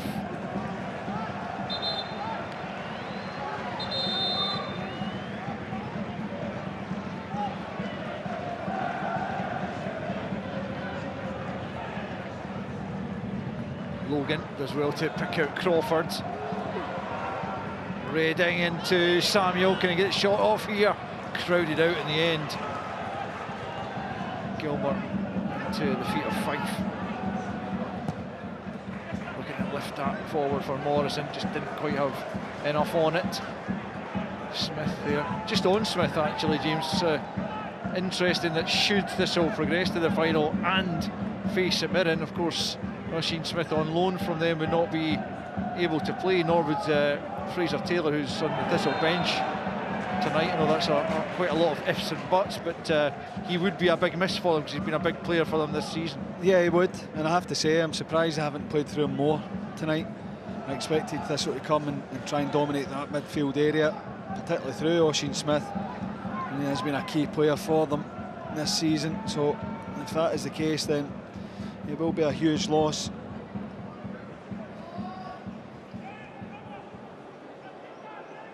Obviously couldn't play in the Scottish Cup tie between the sides either, which St Mirren just edged at home.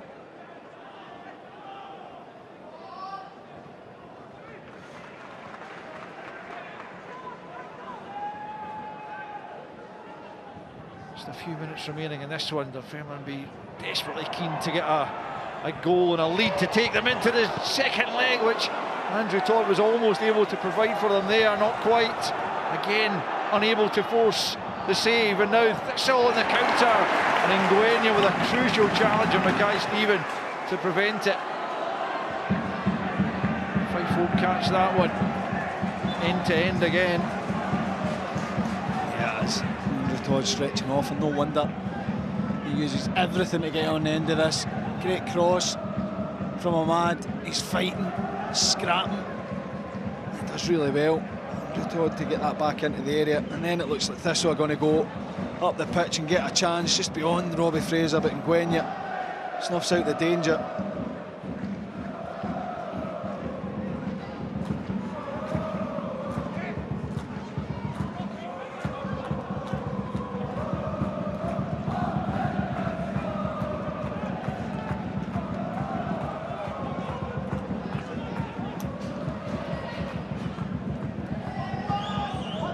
Kept in by Logan. Fraser will get there first though. Back to Oxborough it goes.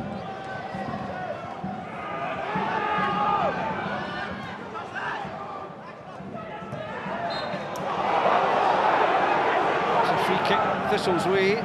Charlie Gilmore unhappy with the decision. It's going to be a change of piece, I think, at the moment, substitution wise. Tashin Oakley Booth coming on to replace Andrew Todd, and Ben Stanley, the goal scorer, replaced by the aforementioned Fraser Taylor.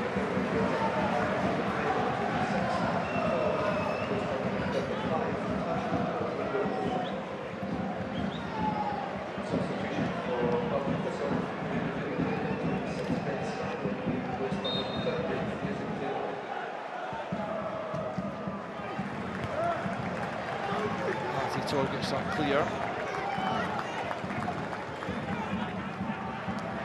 Logan.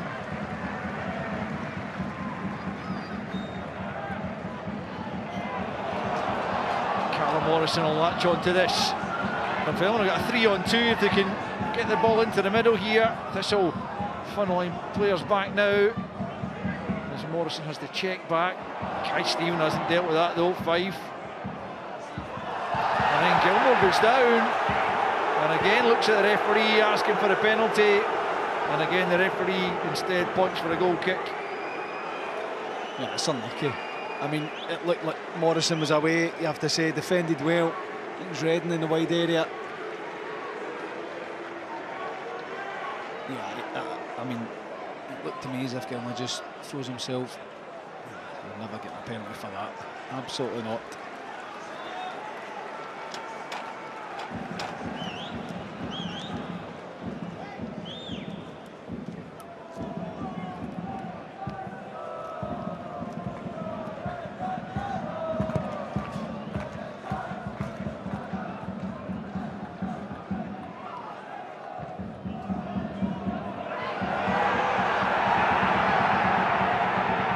Fife being closely watched by Ashcroft, and Thistle get the throw in.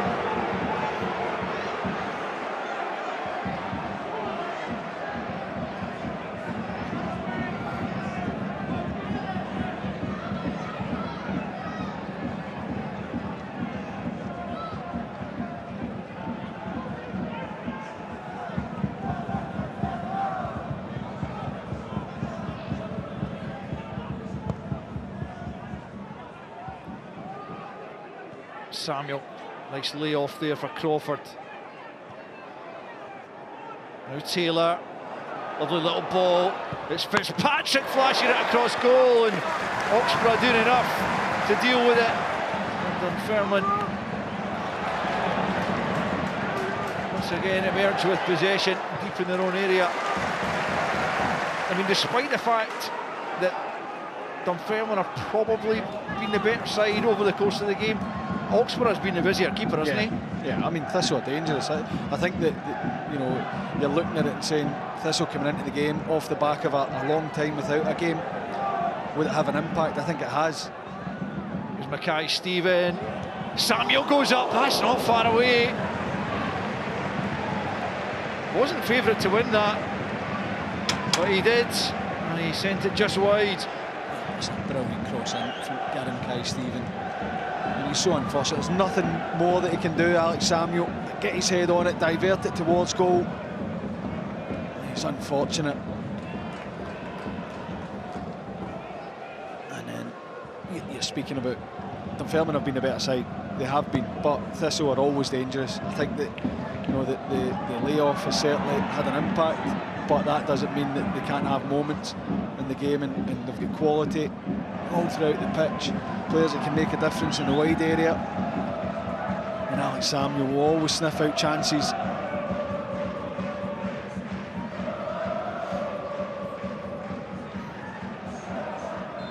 O'Reilly goes down and gets a free kick.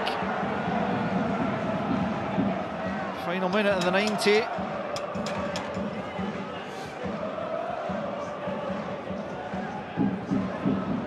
Goal now could be absolutely massive in the context of the tie. Thistle could take a lead back to Firhill. They would be very confident finishing the job on Friday, as Fraser Taylor prepares to take this set piece. Near post ball, it comes to Samuel. He might have taken another touch, he had time to do so. Taylor helps it back into the area. O'Reilly still up there. It'll come for Mackay-Stephen. Crawford! Oh, Oxborough, brilliant save again! In the dying moments, just as it were, at Gayfield, Oxborough somehow gets the fingertips to it to touch it wide. It's a top save once again from Aston Oxborough, because it comes through a lot of bodies, it's bouncing in front of him. You look at that goal mouth. He reacts late, but he gets a really good touch to it. That's a massive save. Thistle coming strong. Taylor with the in-swinger, and just lashed away.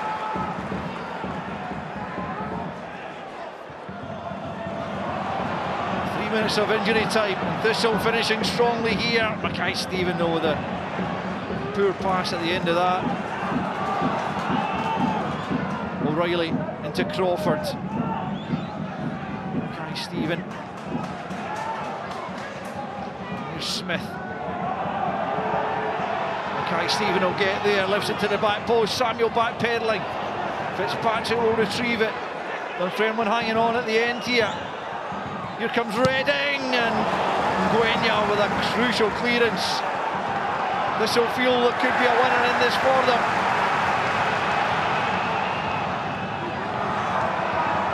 Ngwenya with the latest clearing header. It would be rough, you feel, on the home side if they were to lose it after a decent enough display. Would, but that's football, and Thistle are coming strong. Fitzpatrick, Crawford, blocks made. It's desperate defending, last-ditch defending from Dunfermline, but they're keeping Thistle at bay. Just blocks, saves, throwing everything at it. Thistle, so far Dunfermline have stood up to it.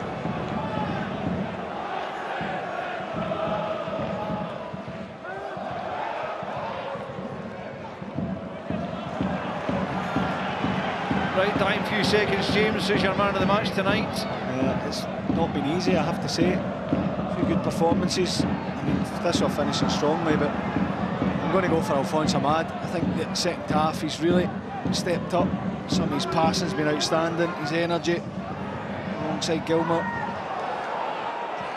Could yet be on the losing side if Thistle can come up with something big in the last few seconds, but that's been given away, and he could yet be on the winning side if Lucas Fife can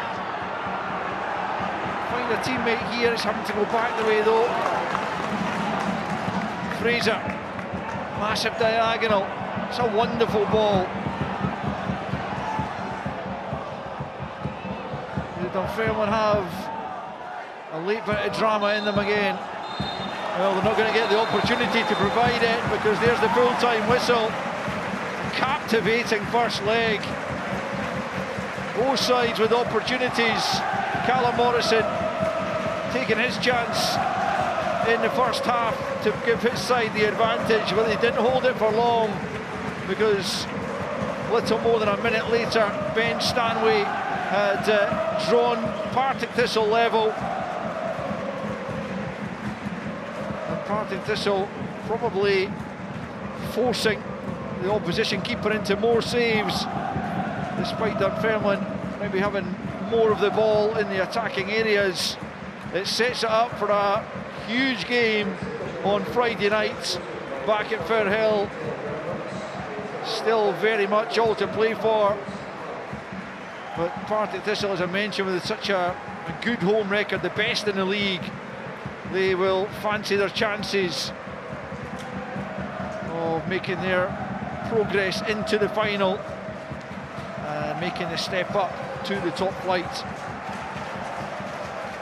But you wouldn't rule out Dunfermline, absolutely not. You've got plenty of fight left in them, plenty of energy, as Thistle won't applaud the visiting fans. They'll be packed into Firhill on Friday night, and Dunfermline will be bringing a good couple of thousand through with them as well.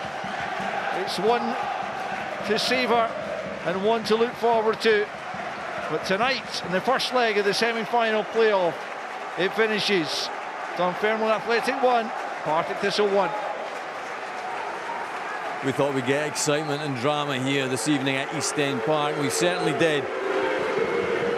And it's all on a knife edge for Friday night in Glasgow, as Partick Thistle and Dunfermline Athletic will finish this duel to find out who plays the side that finishes second bottom in the Premiership.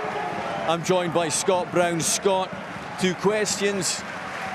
Which side was the better this evening for you, and which side do you feel is the better chance of making it to the playoff final? It's going to be very, very tight. Like we were talking earlier on, Partick Thistle haven't been beat at home all season, which is an incredible record, and how well Matt Wilson and the lads have done there. Dunfermline probably, as I agree with Fadi and Al as well, probably had more possession higher up the park, but Partick Thistle have always got that little breakaway, and they've got some fantastic players as well. Like their strength in their squad has been really, really good, and you can see it coming on. Even Taylor coming on late on as well. Like, he's a Premier League player, and they've got a really, really good squad, and Mark's done a fantastic job bringing all these players in. He really has. At the end there as well, Scott, brilliant intensity from Partick Thistle. Really felt like for a moment that they thought they were going to grab a winner here. Yeah, they threw everything at it. They threw the kitchen sink and everything. So, no, fair play. Look, they had that energy, and they were able to manage to pretty much change the front five, which is it's huge. Neil's obviously not got that. He's got a few injuries, especially higher up in those areas, and that's probably the difference, the two teams, and you can see that freshness coming on and helping the last 10-15 minutes. And as soon as Andy Todd goes off, you've got a little bit of, you're missing that little bit of creativity, pace in that final third, and that's hard when people get cramp and you're having to put midfielders on in those areas as well. So still a lot to play for both teams, but the way Partick Thistle finish, you reckon that they were a stronger team going in the last 10 minutes there, but you never know. Dunfermline could get a couple of players back in, and they can go back into that back five that's been unbelievable. But it was a great change of shape for the manager to do. Yeah, great strength and depth for Partick Thistle. But Dunfermline Athletic, as you say, probably the better side overall and had big chances this evening. We'll hear from him before the end of the show, Scott. What do you think, Neil Lennon? What will his appraisal be overall at this halfway stage of this tie? He'll be disappointed with the goal that they lost. You go 1-0 up here, especially for the next 10 minutes, he's telling everyone to be calm and collective, and you lose a goal within a minute. He'll be disappointed with that. I think overall performance he'll be happy with. The amount of chances that got into those final third areas was really good. Probably didn't trouble Josh Clark enough in those areas when they did get there, but some of the deliveries and quality in that final third was very good. Yeah, in terms of the players on show this evening, Alphonse Ahmad would get the Man of the Match award from James McFadden. Who else impressed you this evening, Scott? I know Ahmad was actually somebody that you were picking out as we were chatting through that second half as well. Yeah, look, I thought Matty Todd was very good as well. Yeah. Especially first half, his legs, willingness to run in behind as well. But for me, Ahmad was really good. Calmness on the ball, great switches of play as well. But also, what makes a really good midfielder is that forward pass as well. Comes in, he already knows where it's going. He's playing little give and goes around the corner and the diags, and it's hard to mark that because if somebody's sprinting towards you, you flick it, your momentum's naturally taking you forward. And I thought he done that really well, but also the dirty part of the game as well. Yeah. Defensively, gets his body in, and like Gilmore yet again, just cruises through games. Yeah, lots of controversial moments in this match. We'll get through all of it as well. So many big moments as well. I'm delighted to say we are joined now by the man of the match, Alphonse Ahmad. Alphonse, congratulations, you are the man of the match. We'll give you your trophy in a minute, but overall, what was your assessment of the 90 minutes? Yeah, we knew it was going to be a different game, so we prepared very well for it. I mean, we were on a good run, so we are confident, and it was just about to bring our quality on the pitch and to match the good start that they always have. And then, yeah, we were confident that our football will do the rest, and I think we created a lot of chances. Can be a different result at the end, but yeah, we have to live with the point and with the result, and then just keep on the next game. It was a change of shape from Dunfermline Athletic this evening. How did it feel out there on the pitch? Obviously, you've played a back three, back five for a lot of this season, but it was a bit different this evening. Did it feel good out there? Yeah, we had a lot of games where we played like this in this shape, so it wasn't a big change for us. We had also games where we changed it during the game, so I think we are flexible in this. And yeah, everyone knows their role, so I think we didn't have like a lot of problems with the shape. I know Scott Brown was raving about your own performance this evening, so I'll let Scott have a quick word with you as well. How did you feel playing against the three in the middle of the park? Because they've obviously got the overload in the middle of the park, and I thought your energy and also willingness to get forward was exceptional. See what I was really impressed with when the ball's coming in, your first time around the corner, and your little diag passes as well. Is that something that the manager has been working on with you? Yeah, I think the manager knows very well how to bring the quality of every player on the pitch and also in the shape. And I think now at this point of the season, I know where my teammates are staying, so it's easy for me as well. So I think it's just a part of my game. And yeah, I was happy to bring it on the pitch, but I think it was from everyone a good performance. Alphonse, I'm delighted to say you are the William Hill Premiership playoff semi-final first leg man of the match. Huge congratulations this evening. Good luck on Friday. Let's now hear from Ben Stanway. He's joined Amy Canavan. Ben, thanks very much for joining us. Is that a good result to take back to Firhill on Friday night? Yeah, I think they've had a great season, and a lot of big teams have came here and they've struggled. So, yeah, it's had a difficult venue, and we'll take the point and just look ahead for Friday. Conceding relatively early, but what a response. Talk us through it. It's a well-worked goal. We should probably try and stop the quick free kick a wee bit better. Me should have stopped that a bit better, but it's came over. It's a good cutback and it's a good finish. But it's happened to us a few times this season. We're a resilient group, so we knew that we just had to keep our calm and the goal would come. That is a really nice finish. How much did you know about it when you sort of got on the turn and managed to see the goal? Yeah, I just kind of used my body because all of them are stronger than me, so I just had to try and push off and just try and get something on it, and the goalies went down. It's took a bit of a bobble over it, so I was a wee bit lucky with that, but I'll take it. When you do have the response as quick as that, what is the message then at half-time to push on in the second half? I think we wanted to keep the ball a wee bit better, try and use Eugene Smith a wee bit better. He can dictate the game for us, and in the second half it started to kind of come together at the end. But listen, it's a good point, and these kind of playoffs are 2 legs, so we'll look forward to Friday. Like say, great pressure at the end there. Did you get the sense that there was actually going to be that winning goal? It was a real late push late on. Yeah, we've scored a good few late goals, especially Alex Samuel, and he comes on and he has a header, and Robbie Crawford has too. So it's a good way to finish the game, especially going into Friday. We want to have that momentum. When you have the fans behind you as well, how much of a boost will they bring come Friday? Oh, the fans have been brilliant all season. Their backing hasn't went unnoticed, and really looking forward to Firhill. I'm sure it'll be noisy, and it's always great there at the playoffs. I'll see you then. Well done tonight. Thank you very much. Cheers. Yeah, Ben Stanway talking about it being a great point this evening. Still on regular season mode, obviously, but we're in playoff territory, and he knows that it's very much on a knife edge, Scott. And you know what? There's lots of controversial moments in this match this evening, lots of potential penalties, maybe some of them on the soft side. Let's go through them. And you know what? You are Scott Brown on VAR these days in the Premiership playoff matches. This first one is definitely a free kick or penalty. It's very, very close, and this is us walking in. Maybe outside the box when the contact is, but if I'm Matty Todd, he's done everything right. He's cut across the defender, he's got his body in, and for me it's a free kick. This, I'm not giving this as a penalty. To be fair, Gilmore's that high up the park, he's probably thought, I'll probably not get in the box the rest of the day, so I'll give it an opportunity, but he's in the right area. It's a good ball, it's never a penalty. What about this one coming up from Callum Morrison? Let's have a quick look at it, Scott, and get your professional verdict. Well, can't tell much from that angle. That was, it could have been a penalty, that. It's very, very hard. And you feel, because there's no VAR in these situations, it's very soft, that. It is very soft. And like Callum's expecting a little bit of contact, and he probably thinks it's coming in, and like defender just backs off at that last moment. So no, that's not a penalty for me. Do you love or hate the fact there's no VAR in the Championship / Premiership playoff matches? I've not decided yet, because VAR quite annoys me how slow it is. Okay. But then some of the time it's very, very good because it picks up the big decisions. So if it was a little bit quicker, I would love that. Is there anything about refereeing that doesn't annoy you?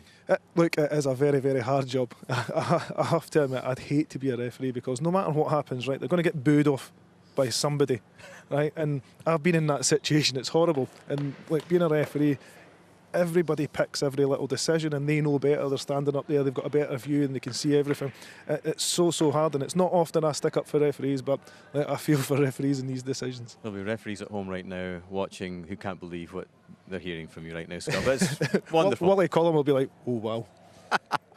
Partick Thistle ended this match so strongly in terms of their chances. Let's have a quick look at some of them just now, Scott. I mean, we talked about them at the start of the match. They've got the strength and depth. They've got this potency in the final third, and it showed. Look, it started very, very quickly second half, and I'm sure Mark and the boys, that's what they wanted after, especially the first half as well. Like, Kieran's a little bit unlucky with the clearance. It ends up right at the Stanway's feet, but it was a continuous theme, like balls in the box and then picking up second balls, and they probably, like, that's a fantastic save by Oxborough. Neil will be a little bit disappointed with the amount of chances that they have had, but at the same time, the main thing is he's managed to keep a clean sheet the second half. Yeah, some big moments for Partick Thistle. They've always got such an attacking threat. And you know what? Right on cue, we've been joined by the Partick Thistle manager, Mark Wilson. Great timing, Mark. How do you feel about that result this evening? Well, I thought it was a positive performance from ourselves. Obviously, when you go behind in these big games, then you need a quick reaction. And, you know, we got that, fortunately enough. I thought it must have been an exciting game for the neutral. A bit more open than I potentially would have liked. But, look, we gave it our all at the end there. We threw on a lot of changes. We thought Dunfermline might tire, and it proved to be the case, but we just couldn't quite nick that second goal. But pretty pleased overall. Must be a good feeling when you've got that strength of depth. You can call on people like Alex Samuel off the bench to just give that extra bit of impetus when you need to change things up a little bit in the second half. Well, just about managing the squad, and I spoke to the players about that. We're quite fortunate that all through the season we've been quite bare at times, and it so happened coming into these playoffs, it's probably been the strongest the squad's been, so it gave me so many difficult decisions. But having chatted to the players and what the plan was for this game and the home game, then everybody bought into it. And you know, it's great when you've got the attitude of guys like Alex, who is in Team of the Year, our top goal scorer, but understands his part in the team, and he came on and did really well, and was unlucky not to grab a couple at the end there. In terms of goal scorers this season, Ben Stanway's obviously been hugely impressive, and as you mentioned there, he got the goal, the equaliser. Scott and I were talking about him at half-time. It seems like he not only has composure, but real strength as well to hold on to this ball in this situation, Mark, and he took it so well. Well, he's brilliant in these positions, just understanding how to play that role, and he's been a real leader for us, a real standout this season. You know, he's only, what, 21 years old. This guy knows all about beside me, playing midfield and Stanners. Not running forward. No, you weren't as good as that. You were good at showing things up. But Stanners has got a real eye for goal. But he was a defensive midfielder. He's added this to his game. Takes in a great position. You're right. His strength here just to hold off the defenders, terrific. And he's a real key player for us and a real shining star. Scott, what would you like to say to Mark at this halfway point of this big tie? No, to be fair, I'm loving the strength and depth in your squad, and the 2-8s have been a breath of fresh air, and especially when I played against you as well. And I know what they're like as well. They've got fantastic energy. They want to score goals. How big could Stanley be? Because I see a lot of potential from when he first came in to what he is like now. There's like even physical side as well. His willingness and small details like that. He's taking that last touch and that quality of finish. How well can he go on in the future? You know what's pleasing about guys like Ben Stanley is he came through the system here in the academy, and bringing through players, they have to want to take on information, they have to want to put it into practice, and you have to be a sponge, and Stanley is exactly like that. So he went through the full system, we went through going out on loan. I think everybody thinks when you come through the academy you go straight into the first team, but Ben went out on loan, sampled men's football, came back, was a bit part player, has built himself into the squad, and this season he's just taking on the information. But he's the last one off the training pitch, and it's no coincidence that he's added so many goals to his game this season, because he's working constantly with Alex Ray. So for us, he's been huge. We've decided to play him in the kind of number 8 position, and he's really excelled in that, and he really enjoys that. But he's so versatile as well. You can play him anywhere. One of the guys you can play anywhere. So he's going to be huge for us in the return leg. And quite fortunate for me tonight that I could go to the bench and I could make changes just to keep things fresh in the mind of Friday night. Well, you've got such a brilliant record at home this season, Mark. That must give you huge confidence going into Friday night. Yeah, we've been great. It was something that I wanted to install in the team early on in the season. And it's never easy. I mean, we played in good sides, and somewhere along the line somebody just comes and stings you in the tail and you never see it quite coming. But we've been really consistent. Some of it's been luck. Some games, by the way, at home, I thought we were fortunate to come away with a draw or winning the game. But the players really dig in, and as the games rolled on, it became a kind of a comforting place for us to play. So it's good to have that confidence going into the second leg of a playoff. But nothing's certainty. This is a different competition now, and more caution to the win from Dunfermline's point of view. Will be a dangerous game. Mark, thank you very much indeed. We'll see you on Friday night. We'll let you go just now. Thank you. Yeah. And as Mark Wilson departs, we have a little bit of time left, and we are hoping to be joined very soon by the Dunfermline athletic manager, Neil Lennon, who is just being given a microphone, Scott. Oh. And he joins us right now. Neil, thank you very much for joining us. We don't have much time, Neil, unfortunately. So what was your assessment of the 90 minutes? It was a great game. I thought we played brilliant. Thought we deserved the win. Thought we should have had a penalty. Which one, exactly? What do you mean, which one? Well, we've looked at one on Matty Todd here. Oh, that one there. Well, yes. If it's not a penalty, it's a free kick at least. So, I don't want to talk about referees. I've had problems with this one before. So I'm just going to leave it at that. They're big decisions in big games, and we've got to get them right. And I think he's got that one really wrong. Okay. So obviously you're aggrieved about that. In terms of the scoreline then, going to Partick Thistle on Friday night, how confident do you feel? Because they've obviously got a great record at home, as we were just talking there about, Mark. It's academic. It's a one-off game, so records mean nothing at this stage of where we are. We've got to go and play as strongly as that, and we've got a right good chance of winning. They're a very good side, Thistle, but then we proved we're a good side. I thought we should have won the game on the chances, and we got a bit ragged towards the end, and that sort of mental fatigue a little bit, but the chances we had second half and first half, we could have had a few more, but I'm delighted with the way we played. You're angry about that, non-giving out the penalty. Let's have a look again. Scott, you had your say on it as well. We had a look at it a few times, and yeah, there's definitely contact. There is definitely contact. The question is it inside the box or not? It doesn't matter, Jonathan. Whatever it is, it's not a goal kick. It's either a free kick or a penalty. So Matty's got inside him, there's contact, he's brought him down, and I don't know what that is. But the question is it inside? There's contact there. Yeah. He does what any good player would do. He gets his body across the defender, his arms around his shoulder. It's enough for him to go down. So whether it's a penalty or not, it's a free kick at least, and he didn't give us either. Yeah. I agree with that one. I did agree with that one. And to be fair, we were right. We had a great view of that, and there was contact, and it's hard to decide whether it was in the box or not, but it was definitely a foul, if not. Real confidence, Neil, that you can still There's no such get this done. confidence is that's arrogance. I'm not confident. We believe that we can go there and play well, and what will be will be. We've put ourselves in a brilliant position.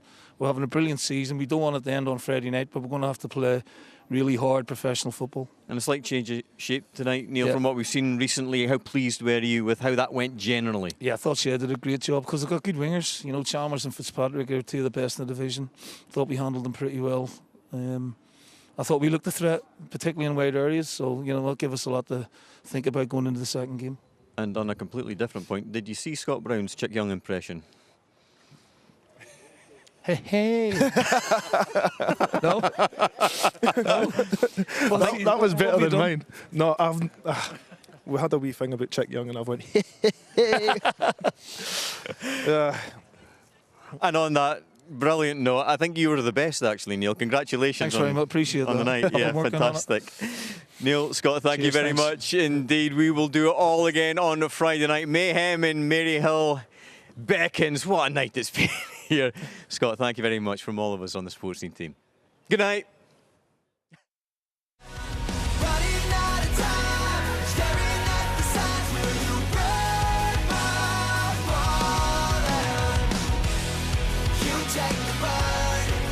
Take the blame, I'll be the reason.